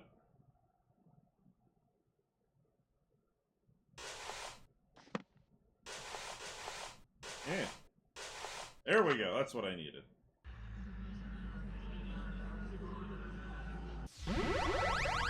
Hello, handsome. My mouth! I can't move it again, just like last time. Okay, calm down. If I can control my hand, then. Hey! You're learning to control your eldritch mouth so soon? I'm getting the hang of it. Seems I still have my muscle memory from the last reality. Good. Oh, try saying something in Rillian! I cannot. Oh, that's so sweet! You learned to say I love you! You must have been studying, huh? That is kind of sweet, actually. Yeah, I'm pretty fluent now, right? What? Well, vaulting would be a dangling participle error since you started the sentence with ya instead of ya. Okay. And since you and I are intimate, you don't need the gin suffix. No need to be so formal with your girlfriend. Okay. Guess I still have a lot of learning to do. Yeah. How do you... Damn it, it's actually really difficult to speak English through my hand. Relayan rolls off the tongue in comparison. Hand tongue, that is. How do you speak human languages so well? Actually, most of us are hyperpolyglots. You can't get people to worship you if you can't communicate with them. Really? What else do you know? English, Mandarin, Spanish, French, Arabic, ASL, Parcel Tongue, Elvish, Undercommon, Swedish. Parcel tongue? Really? Harry Potter? Come on! By the way, ASL is not a... It's not a spoken language, it's sign language. Also, Undercommon is... Whatever. Alright. Hey, you made some of those up. All languages are made up, darling. She's not wrong. After all, spoken language, is just an agreed-upon series of sounds. Well, it's a series of sounds that we all agree upon to have meaning.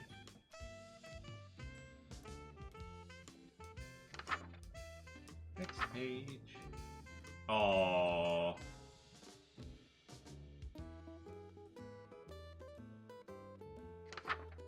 That's adorable. Eldritch Embrace, very spooky. Proceed in total darkness. No lights, no Lynetta? Yes, darling? I'm just checking, but you haven't tampered with my book, right? What do you mean? This Eldritch Embrace spell looks a bit different from the other rituals. How strange! Oh, what's the use? You caught me. It's not a real ritual. I see how hard you're pushing yourself to make it through these spells for my sake. Technically, I'm doing it for my viewers' sake, but you're in there too! I thought maybe you could use a break from the real rituals, so I could spoil you a little. Thighs. Thighs! Thigh pillow. Please let me have a lap... Not thigh pillow, but lap pillow. Please! That's actually pretty sweet of you, but there's no time for breaks. Not even a quick one? I can't lose sight of my singular goal, smooching you. Well, alright. I'll leave you to it then. You're leaving? There's something I need to check on. It's probably nothing, but... You haven't seen anything strange lately, have you? I've seen plenty of strange things lately. Outer God, hand with mouth. beyond the usual strangeness. You haven't noticed anything watching you, have you? Sorry, I guess I'm being the strange one, huh? I'll just be right back. Stay safe, okay? Alright. Perform Dark Communion.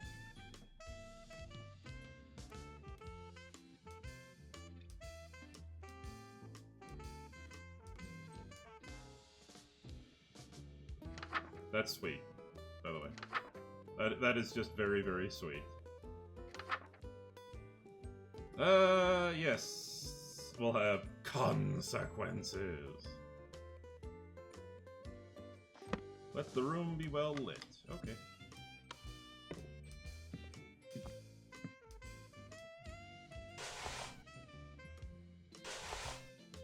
Wait. How the hell did I take the mask off? Ow. Doesn't matter. I should still be Noodle Face, right? Yep, I'm still Noodle Face. Alright. Have the offering on your person. Nothing is just your imagination. Oh, believe me, I know. Okay.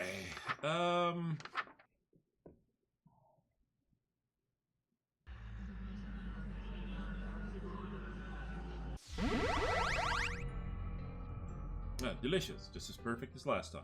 As long as we keep finding each other, we can keep doing this forever. I'd like that. Do you remember the last time we did this? When you couldn't speak back to me? I do remember. So, you know what happens next, right? One last ritual, and then we say goodbye again. As always, take as much time as you need. I'll wait as long as it takes, darling. You got it. Oh, who knew waking up could be so exhausting? Gonna take a nap before you, end everything? You know me so well. Could you hit the lights for me again, darling? You got it.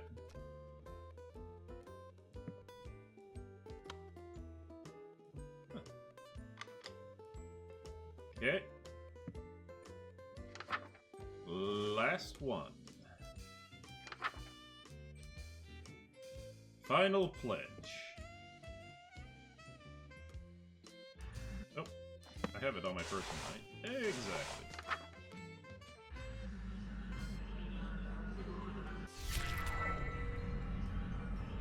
Turtle will live this time.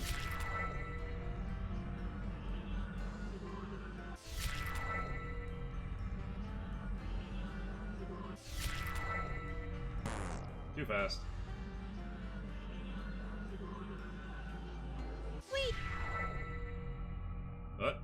I need to talk to you first. Okay. What is it? What if we didn't complete the final ritual? Oh? What if I stayed to sleep longer, so we could have a little more time together? Just you and me, lingering in a doomed world, alone. Like an endless dream come true. Doesn't that sound nice? It does sound nice. Wait,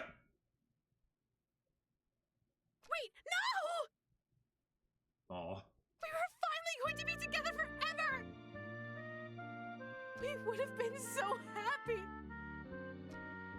This reality is doomed. You said it once. The dream has to end eventually. If you keep a dream going on forever, it has to become a nightmare eventually. Or worse, it becomes reality.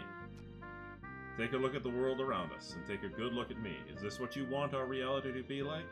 Of course not. But my dream of being with you forever. Can never come true. But we can be together for a short time. Forever.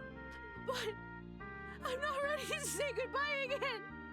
Why can't we just stay for good?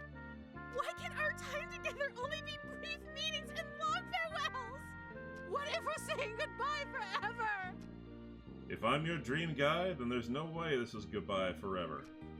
It's no big deal. You can always dream of me again. Aw, that's so nice. And Dream of Me is actually the ending credits theme. Darling, please don't go. I can stay asleep a little longer. I can. I'll be right back. Hey!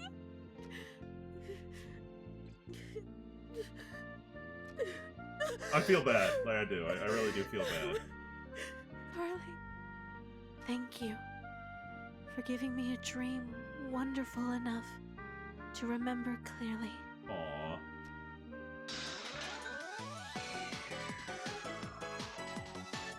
Yep. Yeah, it's totally sweet. Alright. I just realized her finger talons. Holy crap, those are long. Okay. Met Lynetta in...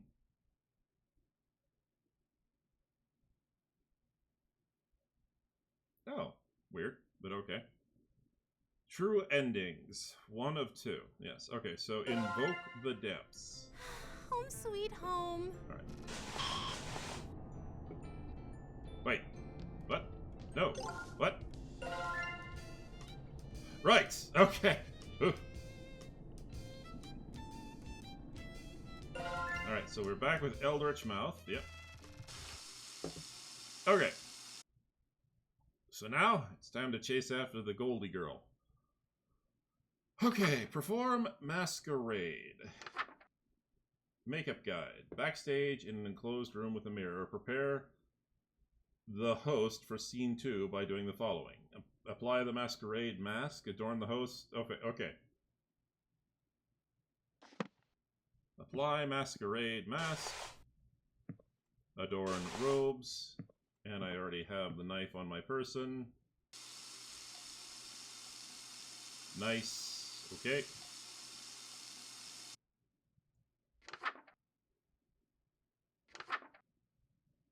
Oh dear God.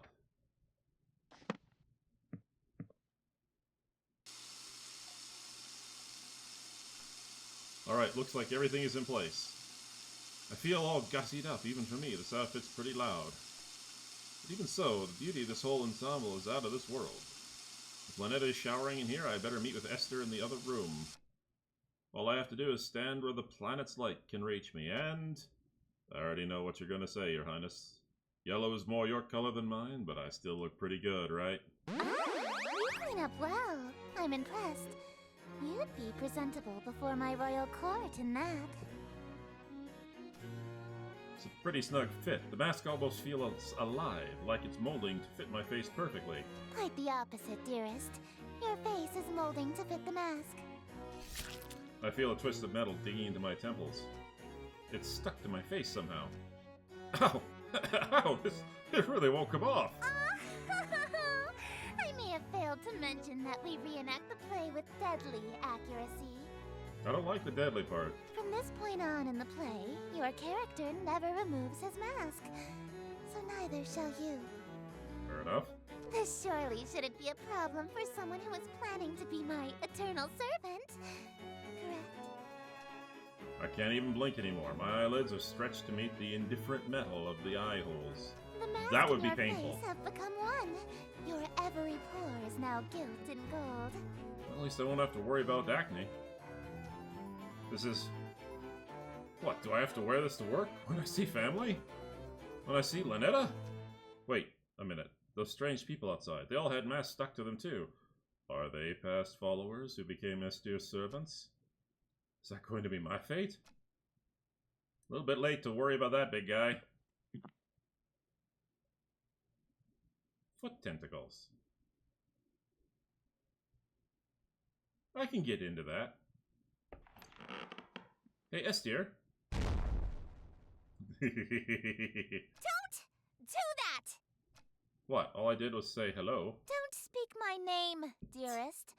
There's a reason I am she who is not to be named. A mortal saying Esther summons me to them.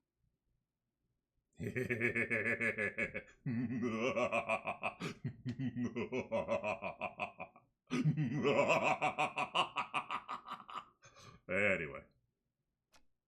If I can't say your name, what am I supposed to call you? You have many options. You may call me Your Majesty, Your Grace, my King.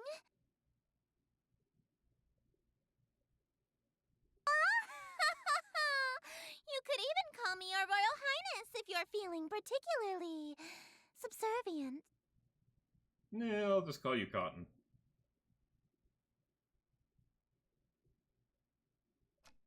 Esther, Esther, Esther, Esther. Stop that! See, like I said, it's these moments when that veneer breaks down that she's adorable.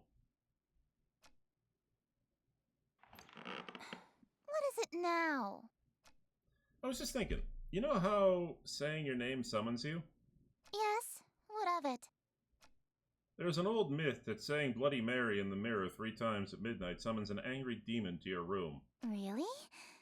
I've never heard of such a ritual. Does it work? It summoned my neighbor telling me to shut the hell up and go to bed, so sort of. I was like, oh, is there any more? More questions, dearest? Yes! You read my mind. I was just wondering, what exactly are you? What do you mean? Well, you can only be wherever the light is. Does that make you a bunch of light particles or something? Not just any light. Specifically, the light of planet star Carcosa, which moves and shines to my will. Okay. If Carcosa was destroyed, I would cease to be. The same would happen if the light went out or was permanently blocked. So in a way, I am the bewitching goddess you see before you, the planet Carcosa and its light. That's actually kind of fascinating. So that makes you a person, place, and a thing? Oh, God, 20 questions. I suppose, yes. Well, I know what I'm picking next time I play 20 questions.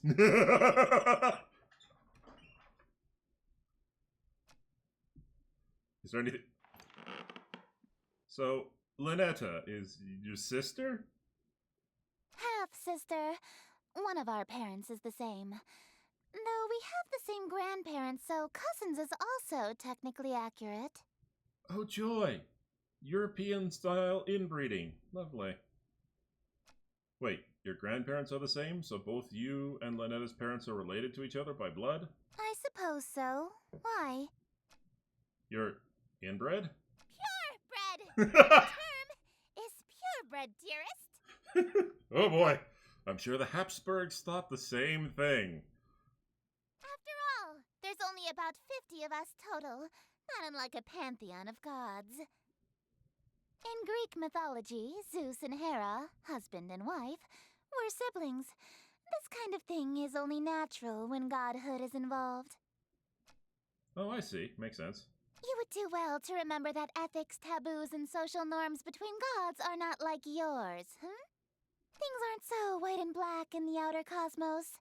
They're more pink and yellow. Cute. What? No! I want to pester you some more.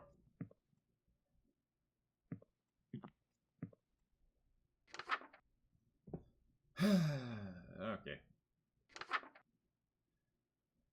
Interior well lit.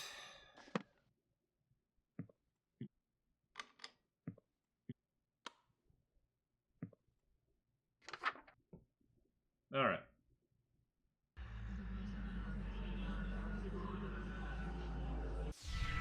Welcome, company must...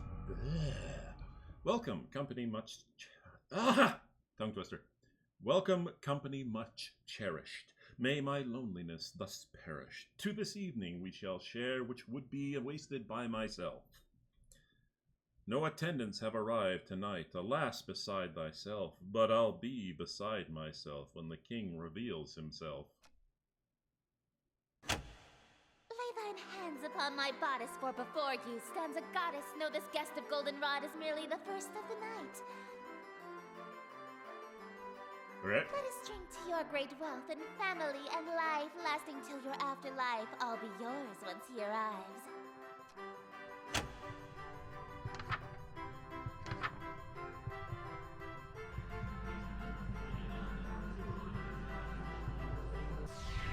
Yes, until my schemes may flourish, we shall haunt my empty fortress. Let us dance a whirling dervish while we feed our appetites.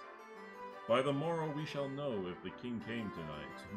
Midnight marks the final chime. Until that comes, there is still time. Be thee graciously obeisant, demonstrate a courtly patience. He declines no invitation he receives upon his court. All who live in doomed Yatil will know without report. The king arrived by your escort. A prophecy of grim import.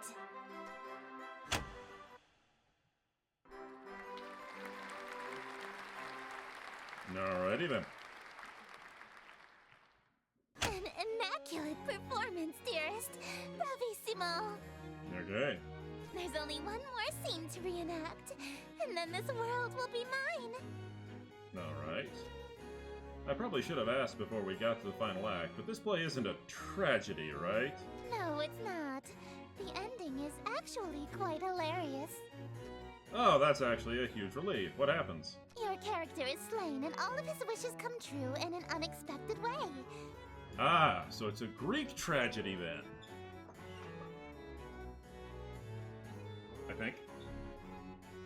In his ambitions of greed, influence, and fame, he dies penniless, alone, and infamous. Yes, definitely a Greek tragedy. Wait, my character dies? I'm gonna die? I thought you said it was a comedy. Comedy is merely tragedy from far enough away, dearest. Hence the reason why the two masks of comedy and tragedy are always seen side by side. One man's tragedy is another person's comedy.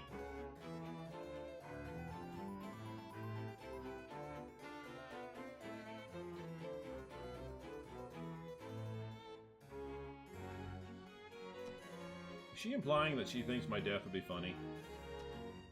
I get that she's an outer god, so human morals don't really apply to her, but that's gotta be cruel even for her. No way I can go through with that. Sorry, I don't want to die again. I anticipated that you might get cold feet after learning of your character's fate. However, my wrath is terror far beyond a touch of stage fright. So, for your sake, dearest, do the fucking scene. Alright.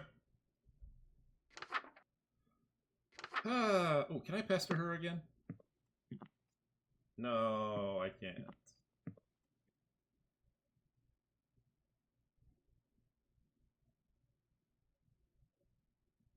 Alright, what do I have to do? Retrieve ingredients from cold storage like red fire candles. Allow the king into the room. Ah! A hungry, uninvited guest may arrive. Excellent. I do not have the ingredients, so let us make a...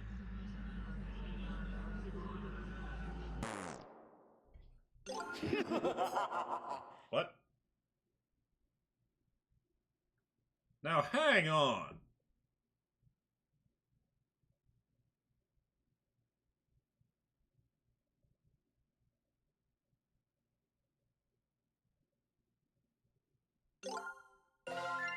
Sucker for love. First date. Oh, okay, I did get it too. Never mind. Sucker for love. First Load. date.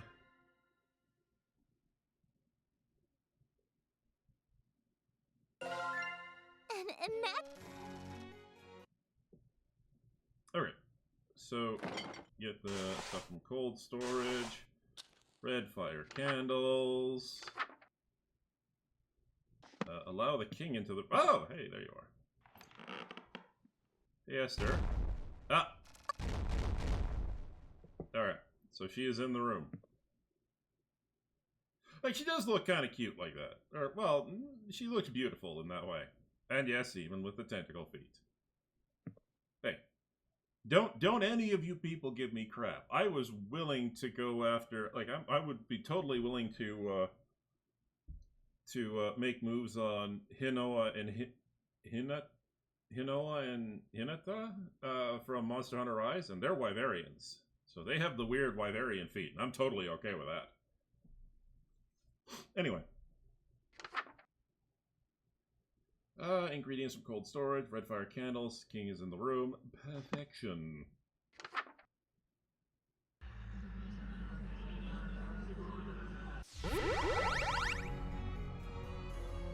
Simply exquisite. Yes, I believe this banquet will do nicely. The room is filled with the mouth-watering aroma of perfectly seasoned meat and fresh fruit.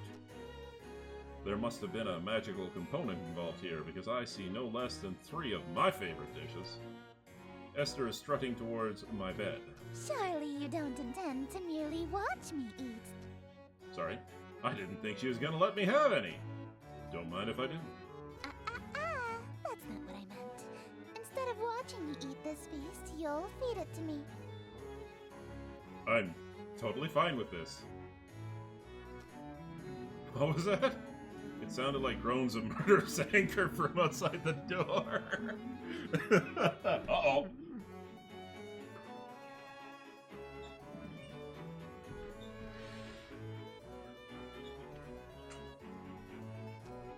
Was that from the masked stalkers outside? If they've all got masks on their faces, they must be Esther's followers, or even ex-partners. Then their groans were of jealousy? Makes sense. They've been locked outside all this time. I bet they'd kill for the chance to spend any time with Esther. Just a moment, dearest. What is the thread count of your silken sheets? At least 1,000, I presume. So, my blankets are cotton. Perhaps I'll just stand while you feed me instead. So picky! Actually, I have cotton sheets, but they're thread count 1,000, so hey! I never saw the need for silk. Also, you know, I've got, I have an issue with so many calluses I built up over the years that, you know,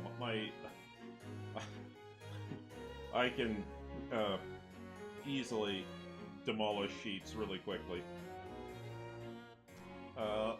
If she's that uppity, maybe I'll start with a grape, something that'll feed her princess complex.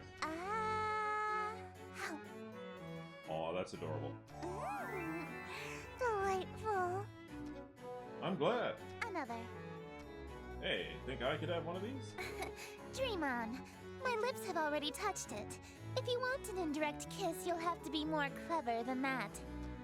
Oh yeah? So you won't eat anything my lips have touched either? Of course not. You are eyeing this cream puff, right? Would you like me to feed you a bite? Oh, heavens below, yes! I am pleased by this new attitude of yours, dearest. I casually take a bite out of the cream puff. What do you think you're doing? Delicious. It's so good. I've never had anything like it. Let me try. Oh, you want a bite, even though my lips have touched it? I don't want it after all. Well, if you don't want it, then I guess I can have some now, right? Hey, hold on. It's really delicious. Nothing tastes better than food with a twist of eldritch magics. It's a shame you don't want any of it. See, like I said, right here, she's adorable. And also, I actually did this to my ex-fiance once. And yes, she was equally as pouty and as adorable. It was one of the highlights of my memories of her. What's it gonna be? Watch me eat your favorite dessert or suffer an indirect kiss? Give me the cream puff. What was that? I order you to hand over the cream puff. Very well, my king. I offer over the other half of the cream puff to her eager hand, but instead...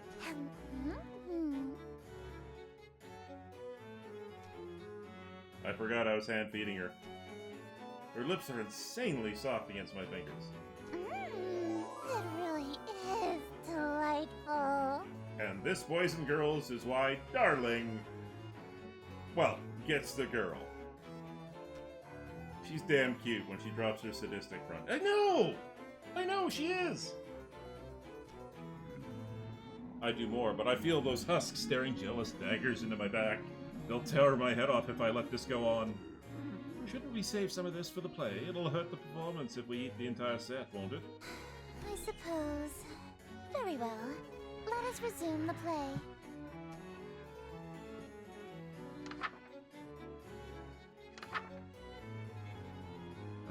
Interior, no light besides the open window. Got it.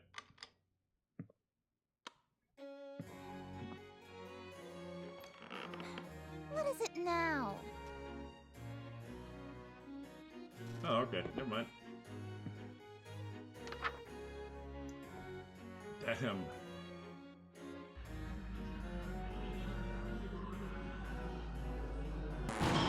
Oh, what happened?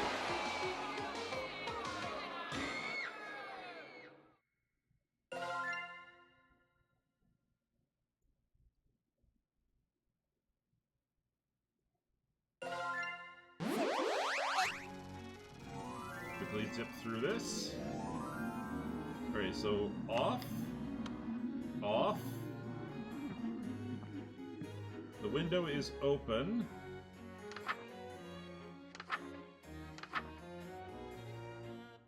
Oh, I left the candles on. There we go.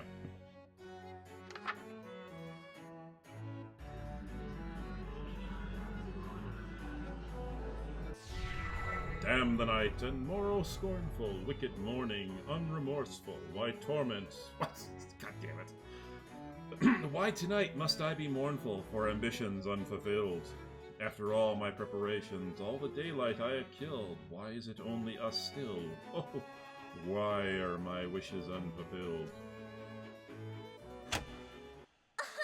Why so livid? It's your actions that permitted this result, truly befitted to a hunger such as thine.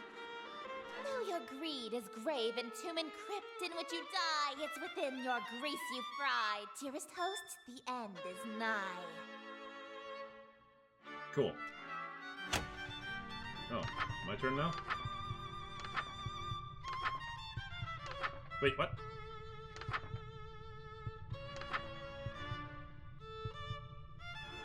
Last verse kills audience, King Ezets. Okay. Wretched guest, you've come to... Okay. The audience has to die too. Wretched guest, you've come to mock me. For bemusement thou wast hawking, and so in the town you stalked me to watch my scheme fall apart. Strip thy mask, apologize, and hastily depart. Leave thee just my broken heart. Leave naught else in the whole or part. I wear no mask, no witness, for it was thee who hast permit this golden guest to own the dimness of the city of Yatil. Did her tentacle foot get clipped? Lo, for I'm Oh! the king in yellow, whose long shadow's on Yatil, and whose shadow you're in still. Dark as death is now Yatil.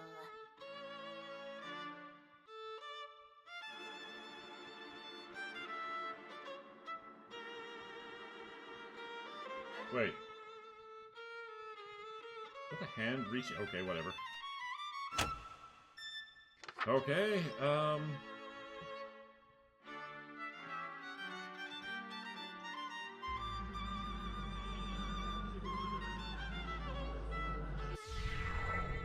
Draw thy blade from mine constitution. My life reaches its conclusion. Cruelty matched by your delusion that you are truly the king.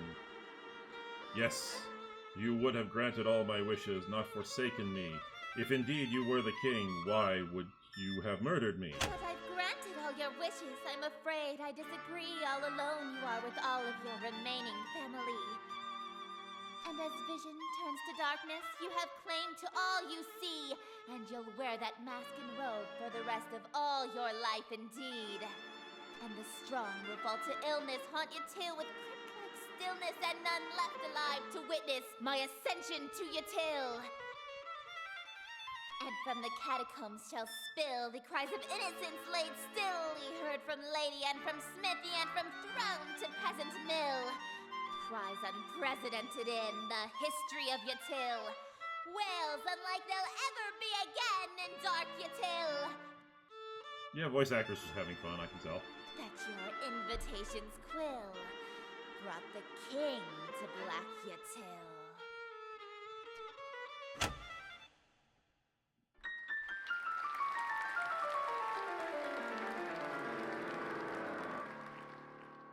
Thank you!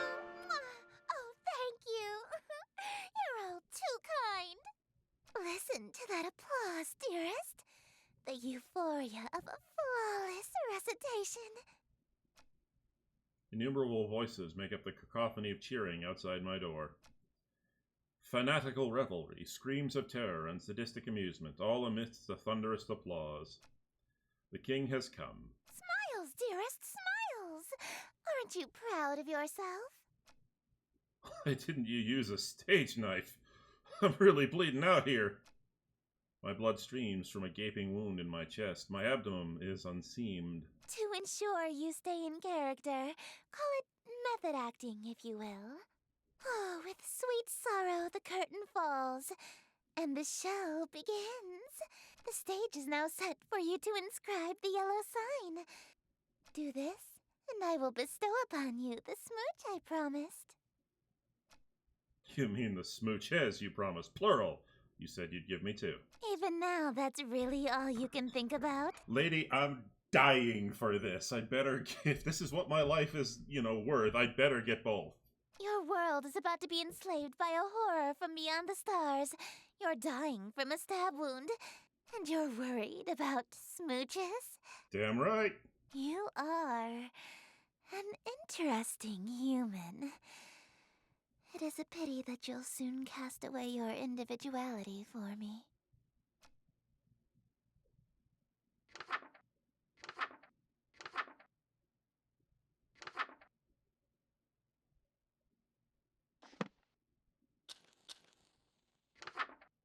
Blackfires reveal secrets.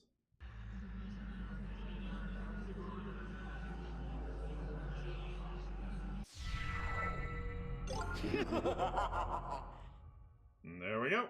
That's all three. Okay, so now I can inscribe the yellow sign. The yellow sign is only visible or drawable by those who have witnessed or performed the King in Yellow play. By being exposed to the yellow sign after witnessing or performing the play, the King in Yellow will cause permanent and irreversible obsession with the king, her court, and Carcosa. This insane obsession persists after death. If you are content to spend your life with the king, I'm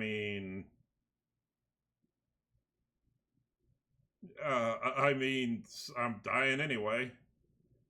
Okay, this will allow otherworldly images to reveal themselves. Well, okay. Dim all lights, leaving your window open. And there's Lynetta in there, still showering.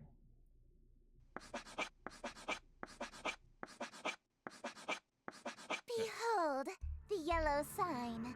Become my slave, my eternal captive audience. I am entropy, disorder.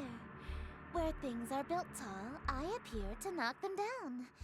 Monuments, nations, relationships.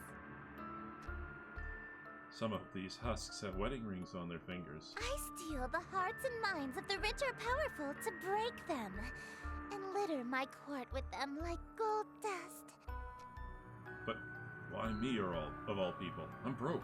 Because I am the breeze of chaos that knocks down any tower that challenges the grandness of my court.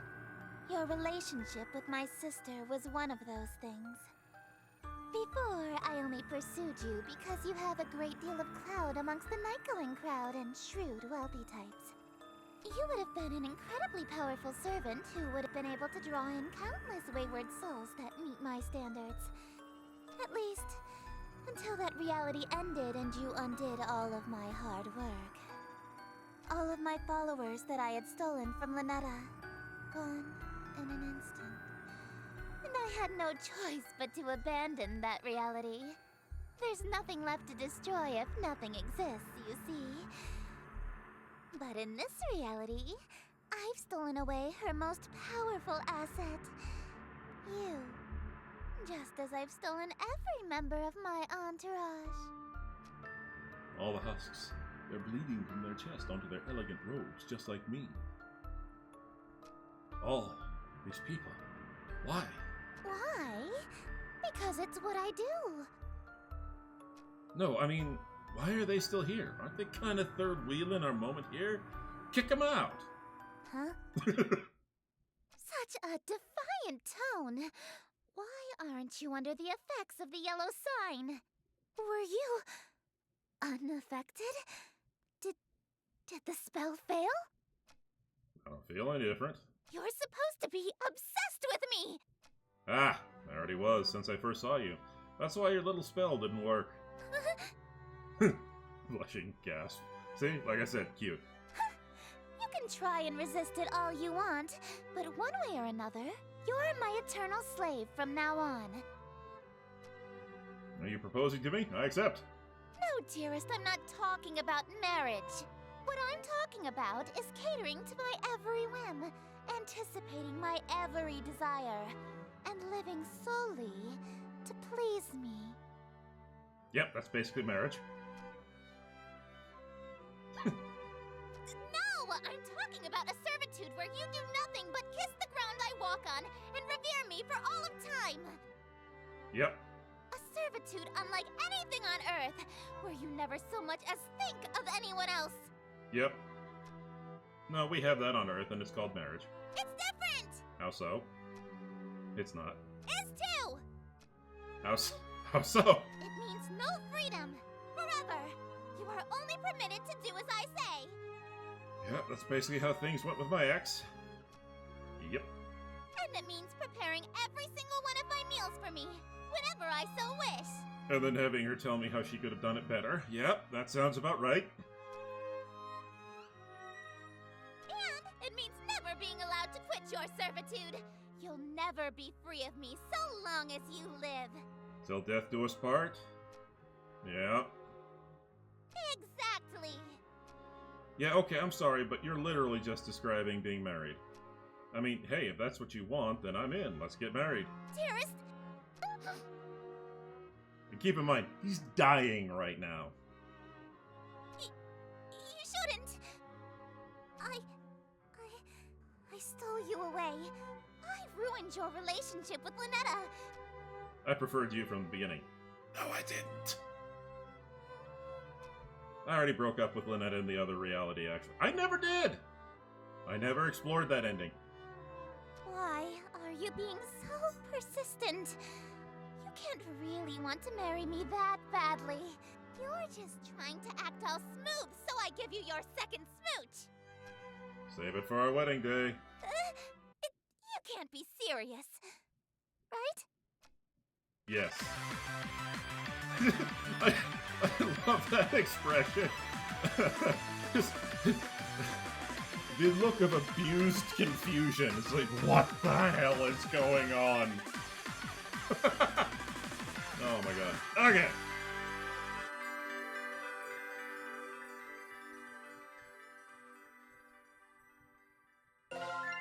Sucker for love. Alright, I will be right back.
Alright.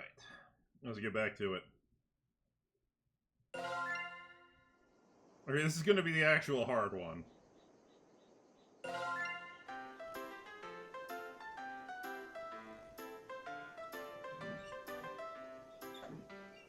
Chapter 3, Neon Lathotep's Catastrophe.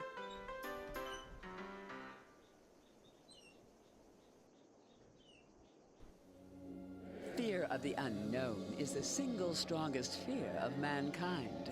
Terrors from beyond the borders of knowledge. And yet, the truest horror has been in mankind's cradle since the beginning, and walks the earth amongst us now. For true evil exists not in the devil unseen, but the devil seen and unrecognized. When you meet her, you realize that tucking away the rest of the horrors to the unseen corners of the stars is a blessing. A shade of 1,000 manifestations, each more horrific than the last. She serves only one, whose chaotic and phantasmagorical wishes she obeys with extreme prejudice. But enough about me. Let's talk about you.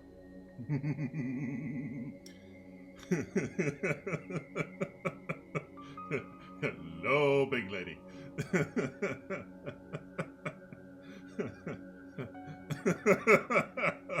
I'm sorry. And yes, chat, for those of you who are curious, I am into taller women. I'm 6'3". Alright, my entire life, all women have either been close to my height or shorter than me. Like, yeah, if I got the chance to go after a taller woman, damn right I'd take it. Well, well, well. You're the one that Lunetta calls darling and that Esther calls dearest, aren't you?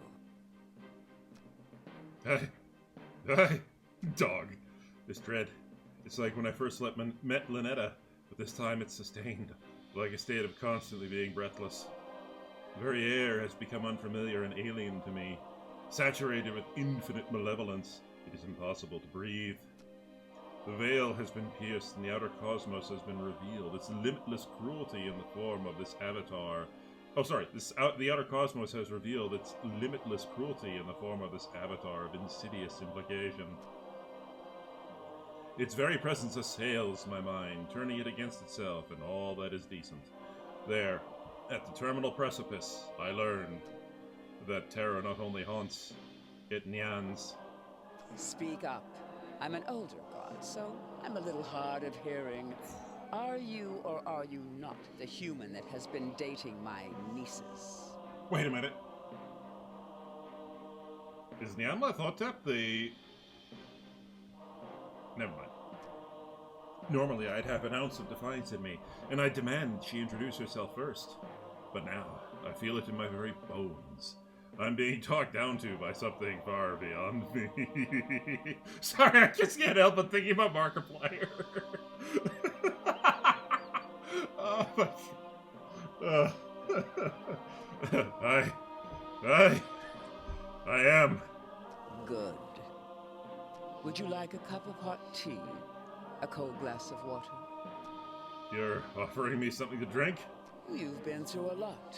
I just wanted to ensure you're at ease for now. No, I just meant it's odd for you to be a guest in my room and offer me something. Are you certain this is your room? The very floor beneath my feet feels mercurial and unreliable, shifting nightmarishly in non-Euclidean vertigo. Who are you? Who am I? I am the obscure, the unutterable.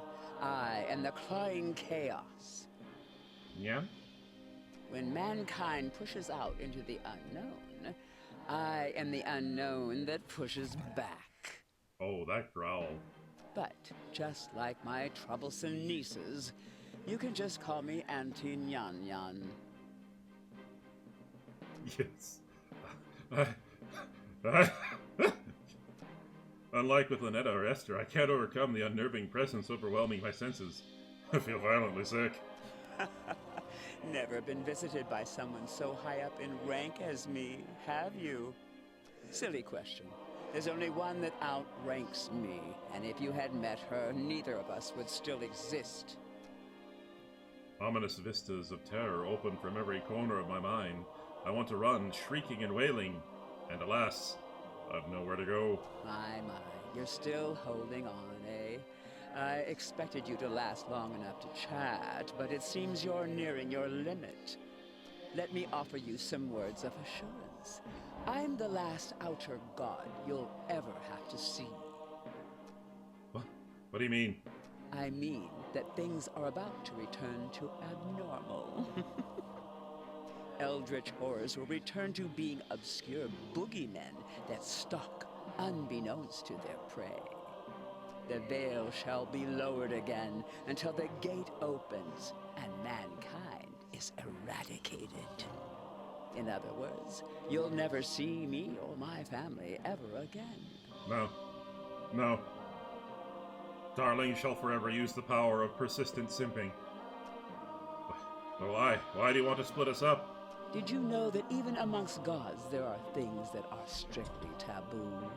You see, whenever mankind starts exploring too far, too quickly, you accelerate the end of all things. At least we can go out with a bang. Huh? So we appear to slow things back down. We scare you back to the safety of the familiar. We whisper evils and destructive mantras to the most dangerous of your kind to ensure progress slows. Because the longer you stay afraid, the longer you live. To put it simply, once mankind isn't afraid of us anymore, everything will come to an end. Humans are doomed to explore, and once mankind makes the last discovery, once mankind reaches the edge of the map, you'll fall off. Hey, as long as those bosoms are there to catch me when I fall, I'm totally happy. So if there's one thing that is certain amidst this infinite cosmos, it's that for all of time, our relationship is shepherd and livestock, as we set the pace to the slaughterhouse. In that context, outer gods and humans being romantically involved is beyond taboo. It's upsetting the natural order and is a conflict of interest, to say the least. Now, all of this I can forgive because my troublesome nieces led you astray.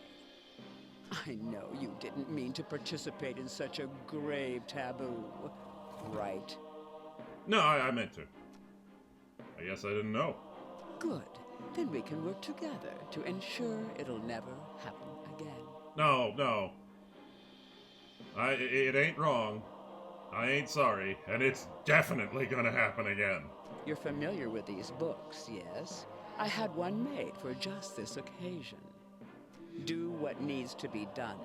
Perform the Banish Moo ritual. What will I do? Moo is the bookmaker, so it will prevent eldritch gods and humans from dating ever again. No more books can be made, and the entity responsible for bridging the gap between our realms will be destroyed. Our relationship will return to strictly business, in a manner of speaking. I think oh god, Stardust? I think Stardust would be very disappointed at me if I went through this. I don't want. Do not force me to remind you the grave seriousness of the situation. I promise, you've never seen anything like what I can do.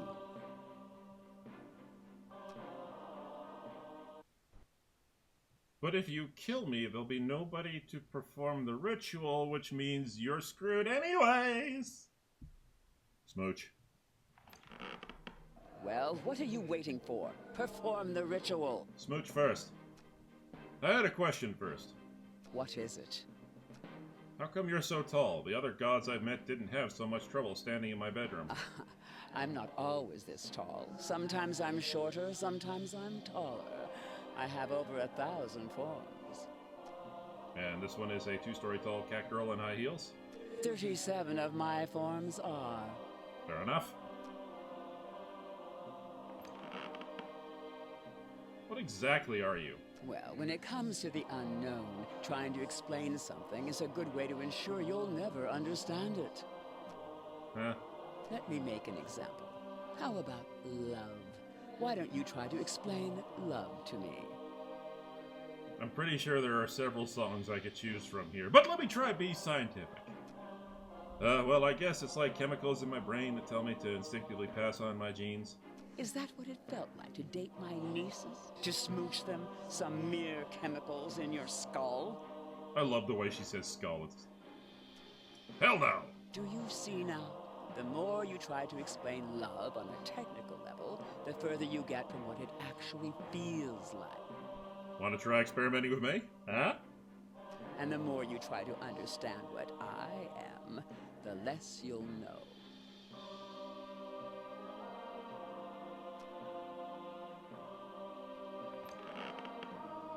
Hey, You ask far too many questions. Sometimes things are best left unexplained. Heed this advice. Sometimes the unknown is best kept at arm's length. I tell you what. If I hug you and nothing bad happens, well, let's call this whole thing off. What do you mean? Do you know where time came from? How it started, or why it only moves forward? Not the faintest clue. But you probably wouldn't have any trouble telling me what time it is, right? Even if you don't know what time actually is or where it came from. Don't need to know and I don't care. I just want to kiss you. That's what I mean. Arm's length. Me and my family. See, I can keep you at arm's length while still being completely intimate. I just don't ask any questions. I don't need to ask questions. Hell, we don't even need to speak, and I can still make out with you, no problem whatsoever. You underestimate my stupidity and my denseness. And my horny. Alright. Goodbye. I hope that love will be your black fire and total darkness. Okay. Doobie-doobie-doo. God, those heels. Off. Off. Snatch that. Yes. You didn't think I was going to turn my back on you, did you? We can beat her together. There's still hope for love. Draw this symbol instead.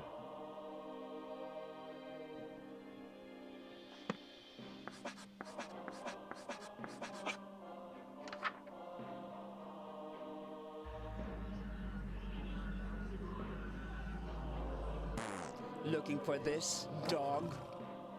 You may be capable of pulling a fast one on my nieces, but nothing escapes my gaze.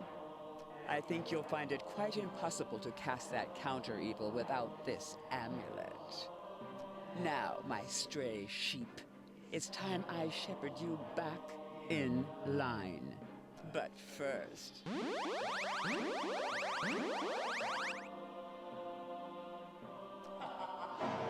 Well, crap. Okay. Even cursed with porosity, the holes will multiply. Flesh becomes porous. Wear a mask and stand in front of a mirror. Okay, mask and mirror.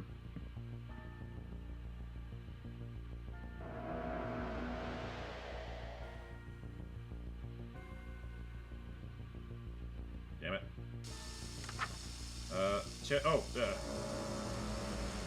Don't lose your concentration now.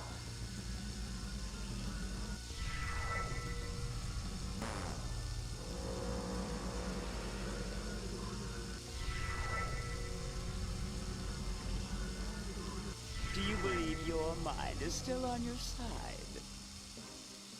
Do you still trust it? We'll see who it sides with soon. Okay. A sudden plague of insects means there's an Icarus swarm.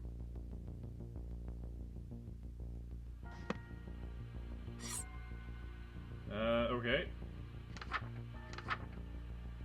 The lights go out and won't turn on. You are cursed by tenebrosity.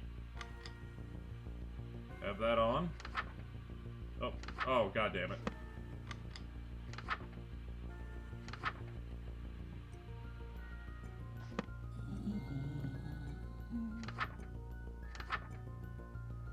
A burning sensation. If you hear something strange that is getting louder with time, it can kill you. Go outside. Oh. I died.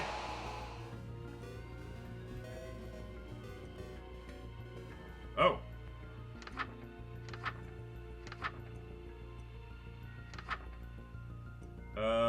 Hideous reflection. There is no escape. Pitch black horror is gibbering nearby.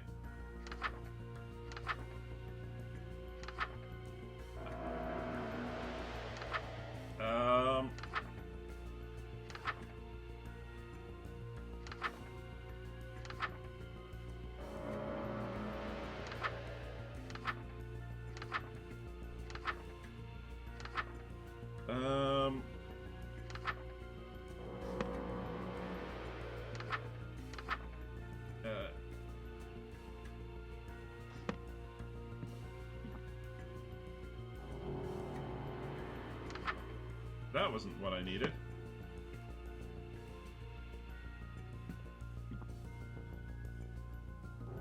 Now the end.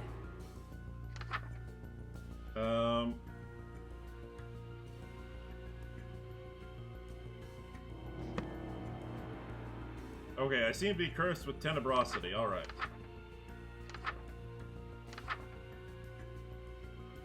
Oh, God. I'd forgotten how difficult this is. Okay,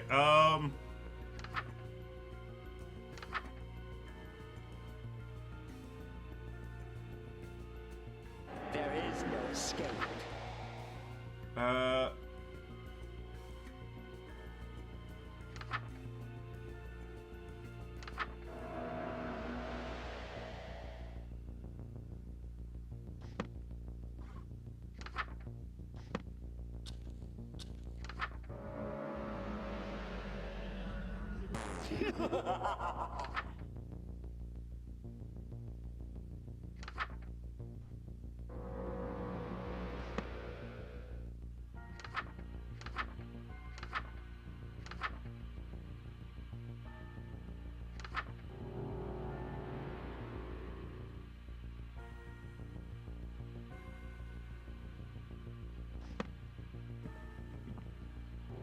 Now the end.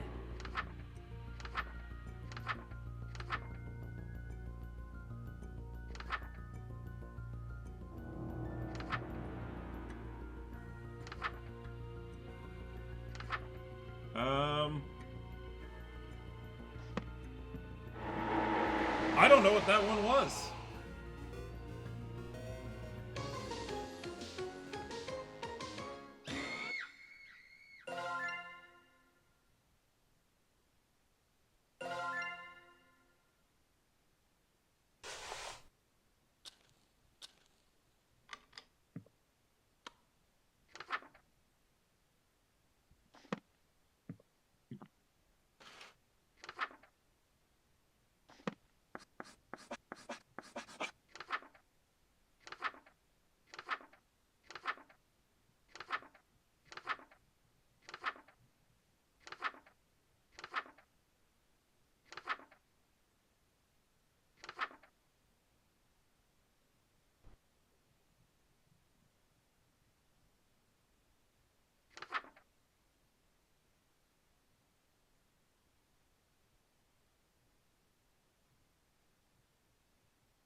Well, what are you waiting for?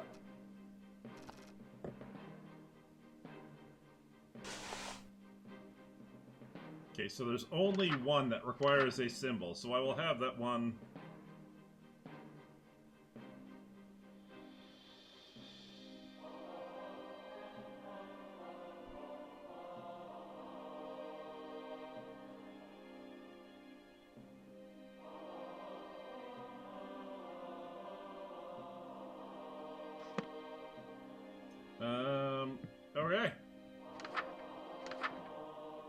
Routinely check that your doors are still closed. If they are ajar, close them. You only have moments to do so.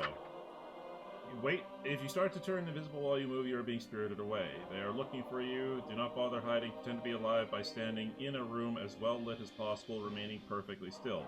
Hold your breath. Do not move as much of a finger while they pass through. If you are unable to speak or perform incantations, you have been silenced. Do not try to scream. If you hear scratching glass, check your reflection. If you see something strange, run away from the mirror immediately. Do not make eye contact or touch the mirror in any way. Retreat into your bedroom and turn off all lights. Reflections cannot exist. Okay. If you hear suspicious... Okay.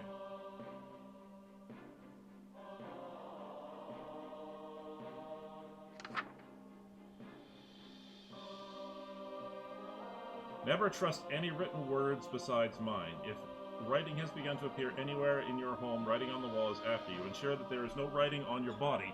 Check your mirror often, washing away any writing on your face. You wrote it without realizing it. Do not touch your chalkboard. Chant 3 times.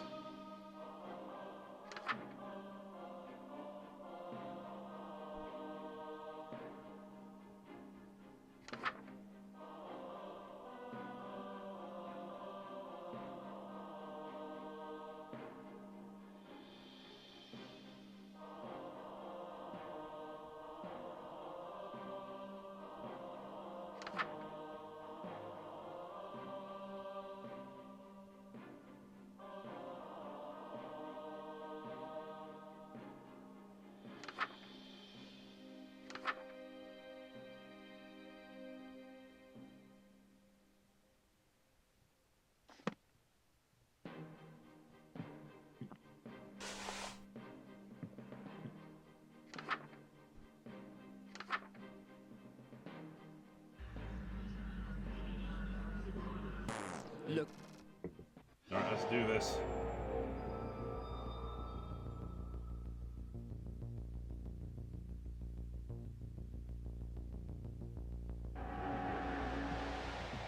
Flesh becomes porous.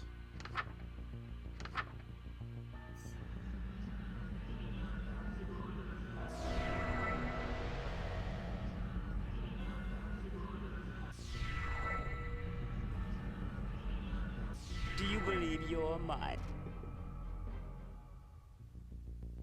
Okay. Yep. That's tenebrosity. There is no escape. Oop.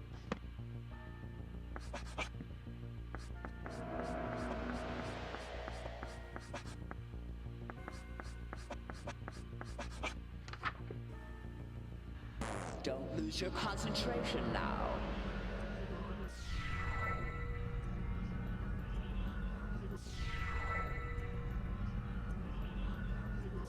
Was that too easy for you? We've only begun to lift the veil.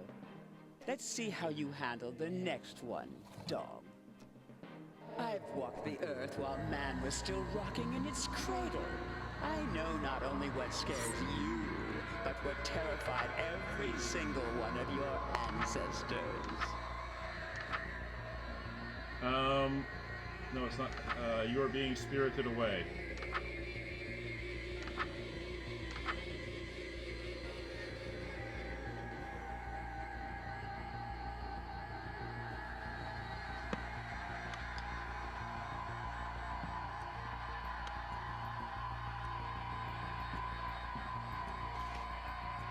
Alright, nothing I can do.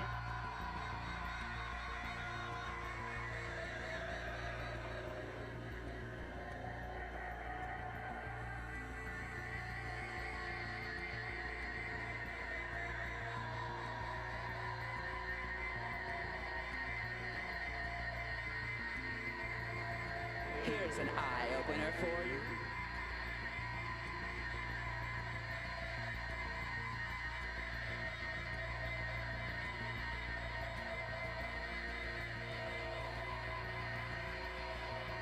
Oh god.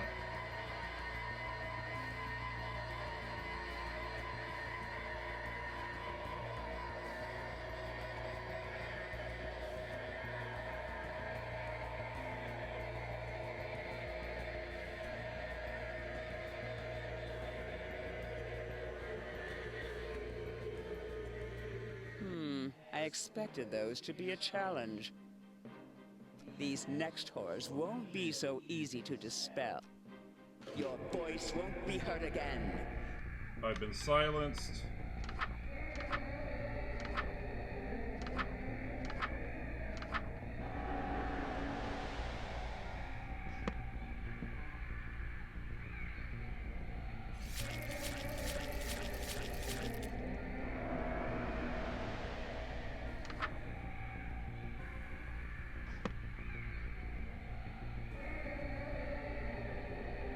Scream, cry, beg. Eldritch voices cry out in unison. Okay, go outside. Oh dear lord, yes.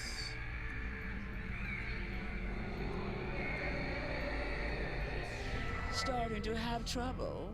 Are these horrors becoming too challenging for you to withstand? Oh, you can't begin to imagine the horrors I can show you. And soon, you won't have to imagine.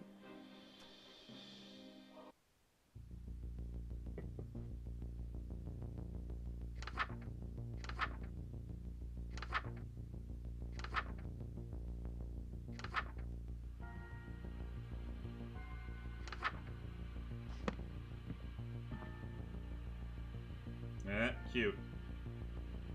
Fuck off.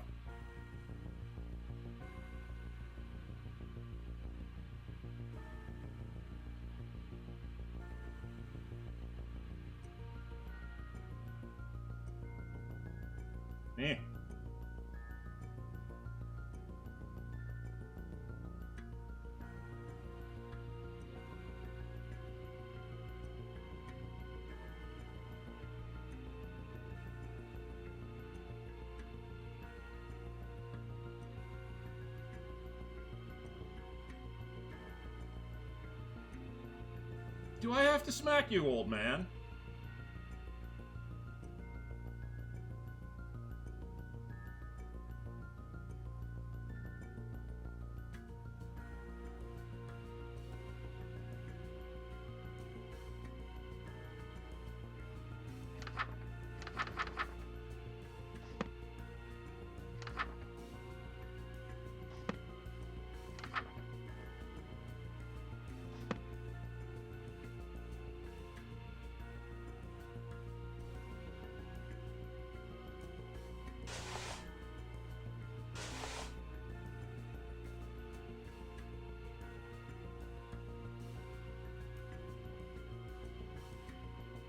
I'm shutting the door in your face, goddammit.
I don't know how much longer this is supposed to go on for.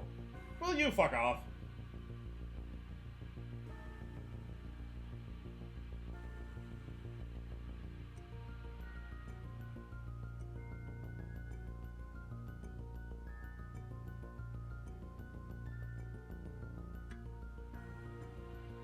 Dude, I'm staring right at the door. You're not getting in.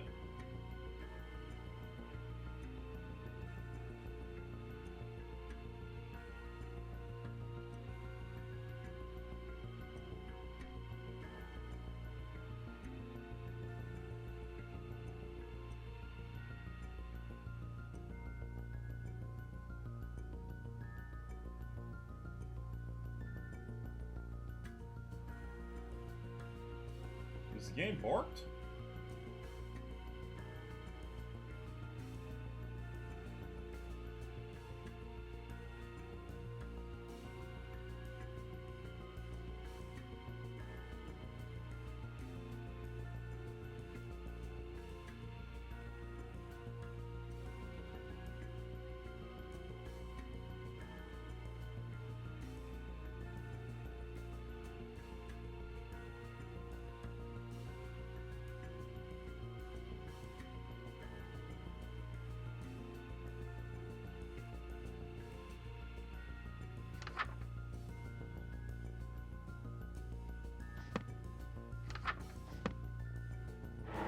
Oh, crap. I did not mean to do that.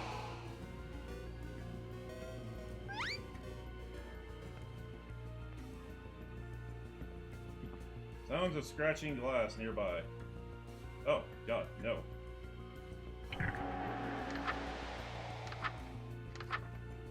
Come to Auntie. Did I make a retreat into the... Oh.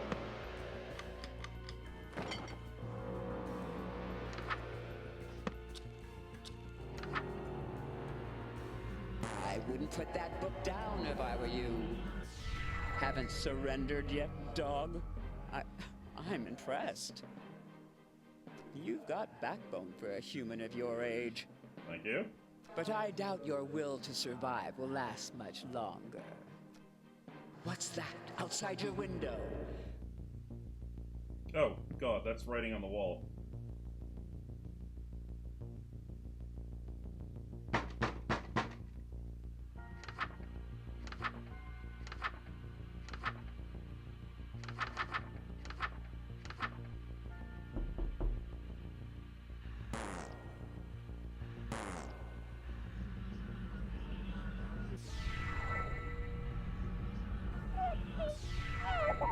No! What? What's that outside your window?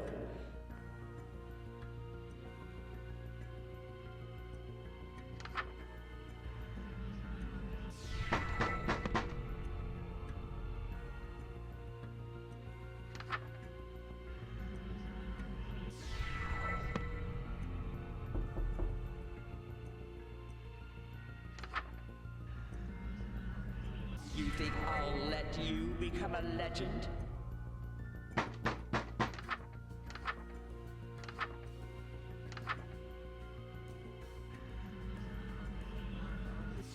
You've survived all that? Just one human? Damn right! In such a short time? Becoming... I can't believe it. You're no average human. No, I'm horny. But you still can't escape me. She must be running out of tricks by now. The ultimate wrath of the clawing chaos is upon you. Hold fast and prepare yourself, dog. I've lasted this long, I'm not stopping now.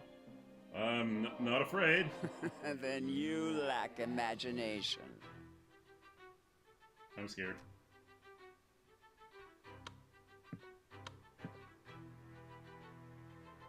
Yep.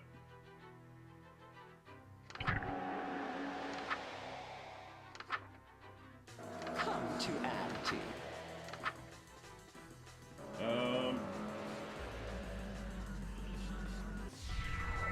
There we go.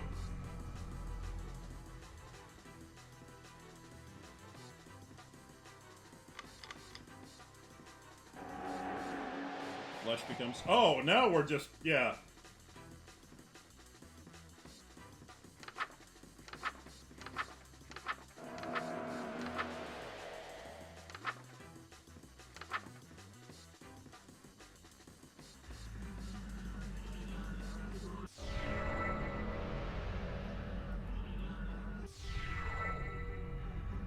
Don't lose your concentration now. Your voice won't be heard again. I've been silenced.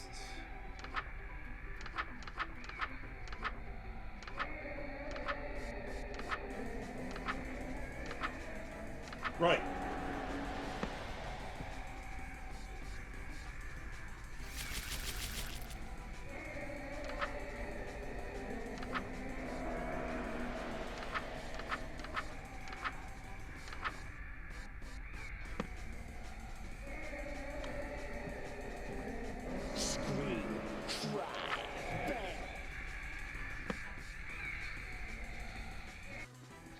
friggin' light on the way out.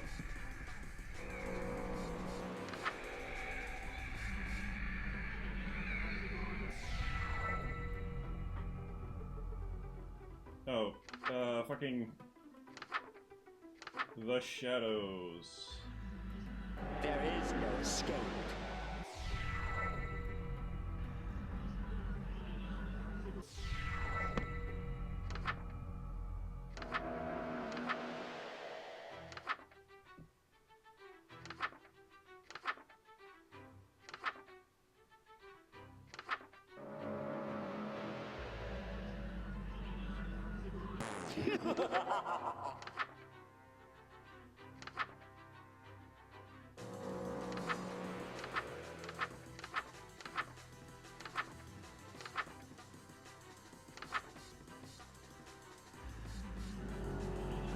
Still alive, dog.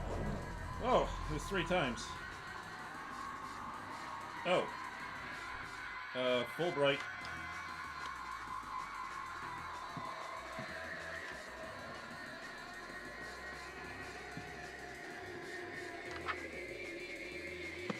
Here's an eye-opener for you.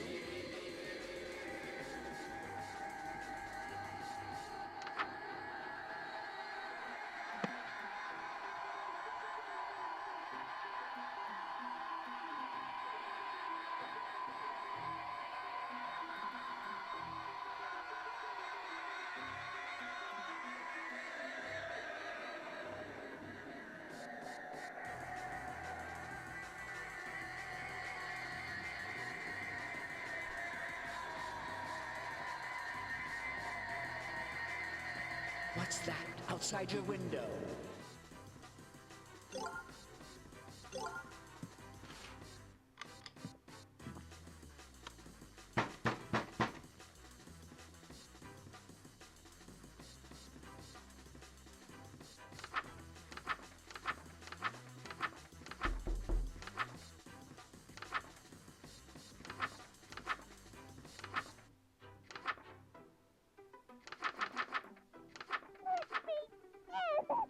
No! Don't lose your concentration now. Very clever. But I'll have you know I've met many clever humans. None of them could outwit me in the end.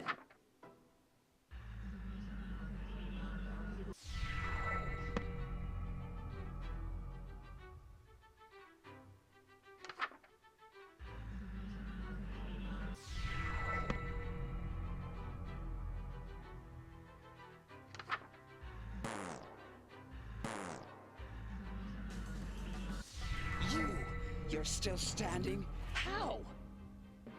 In fact, the longer this has been going on, you've seemed more and more resolved. Damn right, lady. It's not possible. There's no emotion stronger than fear, and no fear more powerful than fear of the unknown. That's not true.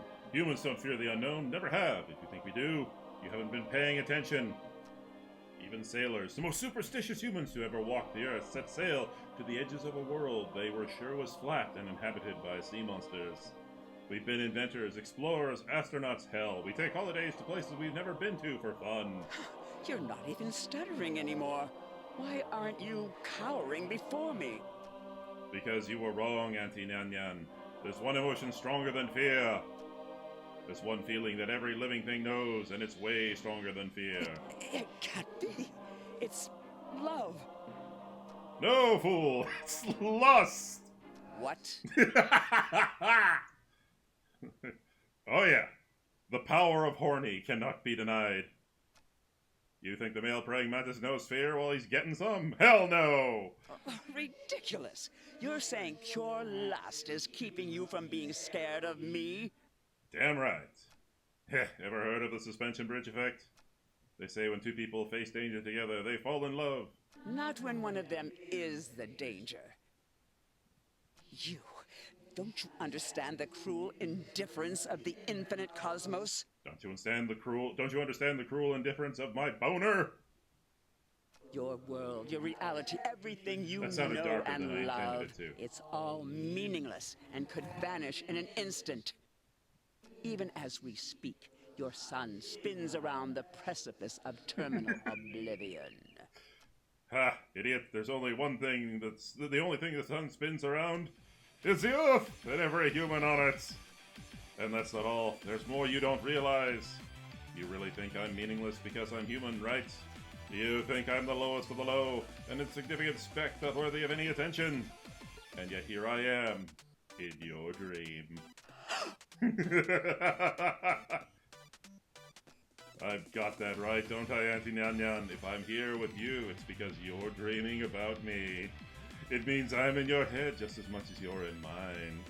I think the truth is that you're terrified of me. You're terrified of the speed at which I'm meeting the unknown and planting a big wet one on it. I'm terrifying enough to have invaded your dreams, after all, right? You've come face to face with the greatest threat to your power, and nothing you can throw at him can stop him. And after all this, after meeting Lynetta, serving Estio's whims, and being subjected to the worst you have to offer, I gotta say, it was all pretty fun. Now tell me, does this sound like it's my nightmare? Or is this yours? It's my win, Auntie Nyan Nyan. It can't be. You think you can turn the tables on me? I already have. You're the second most powerful god, and you fear me. It's only a matter of time before I date every single god you know. I'm going to leap into the great unknown cosmos and smooch that too. Starting with you. Pucker up, Auntie Nyan Nyan. You've earned it.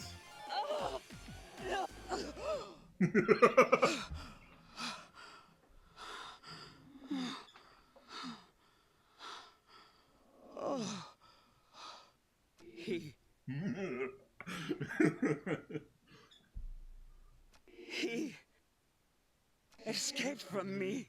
A human, too lustful to fear anything. Could such a thing even exist? I don't know, you dreamed him up.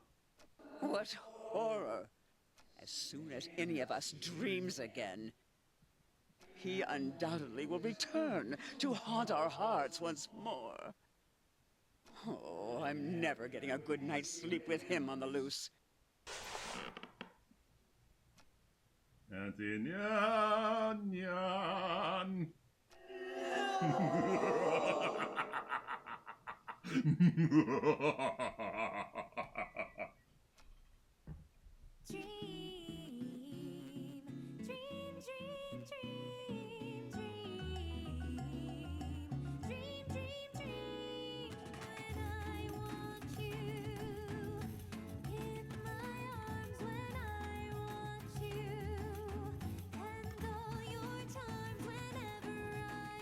Dedicated to my brilliant wife, Caroline Hunter. You make me a real sucker for love.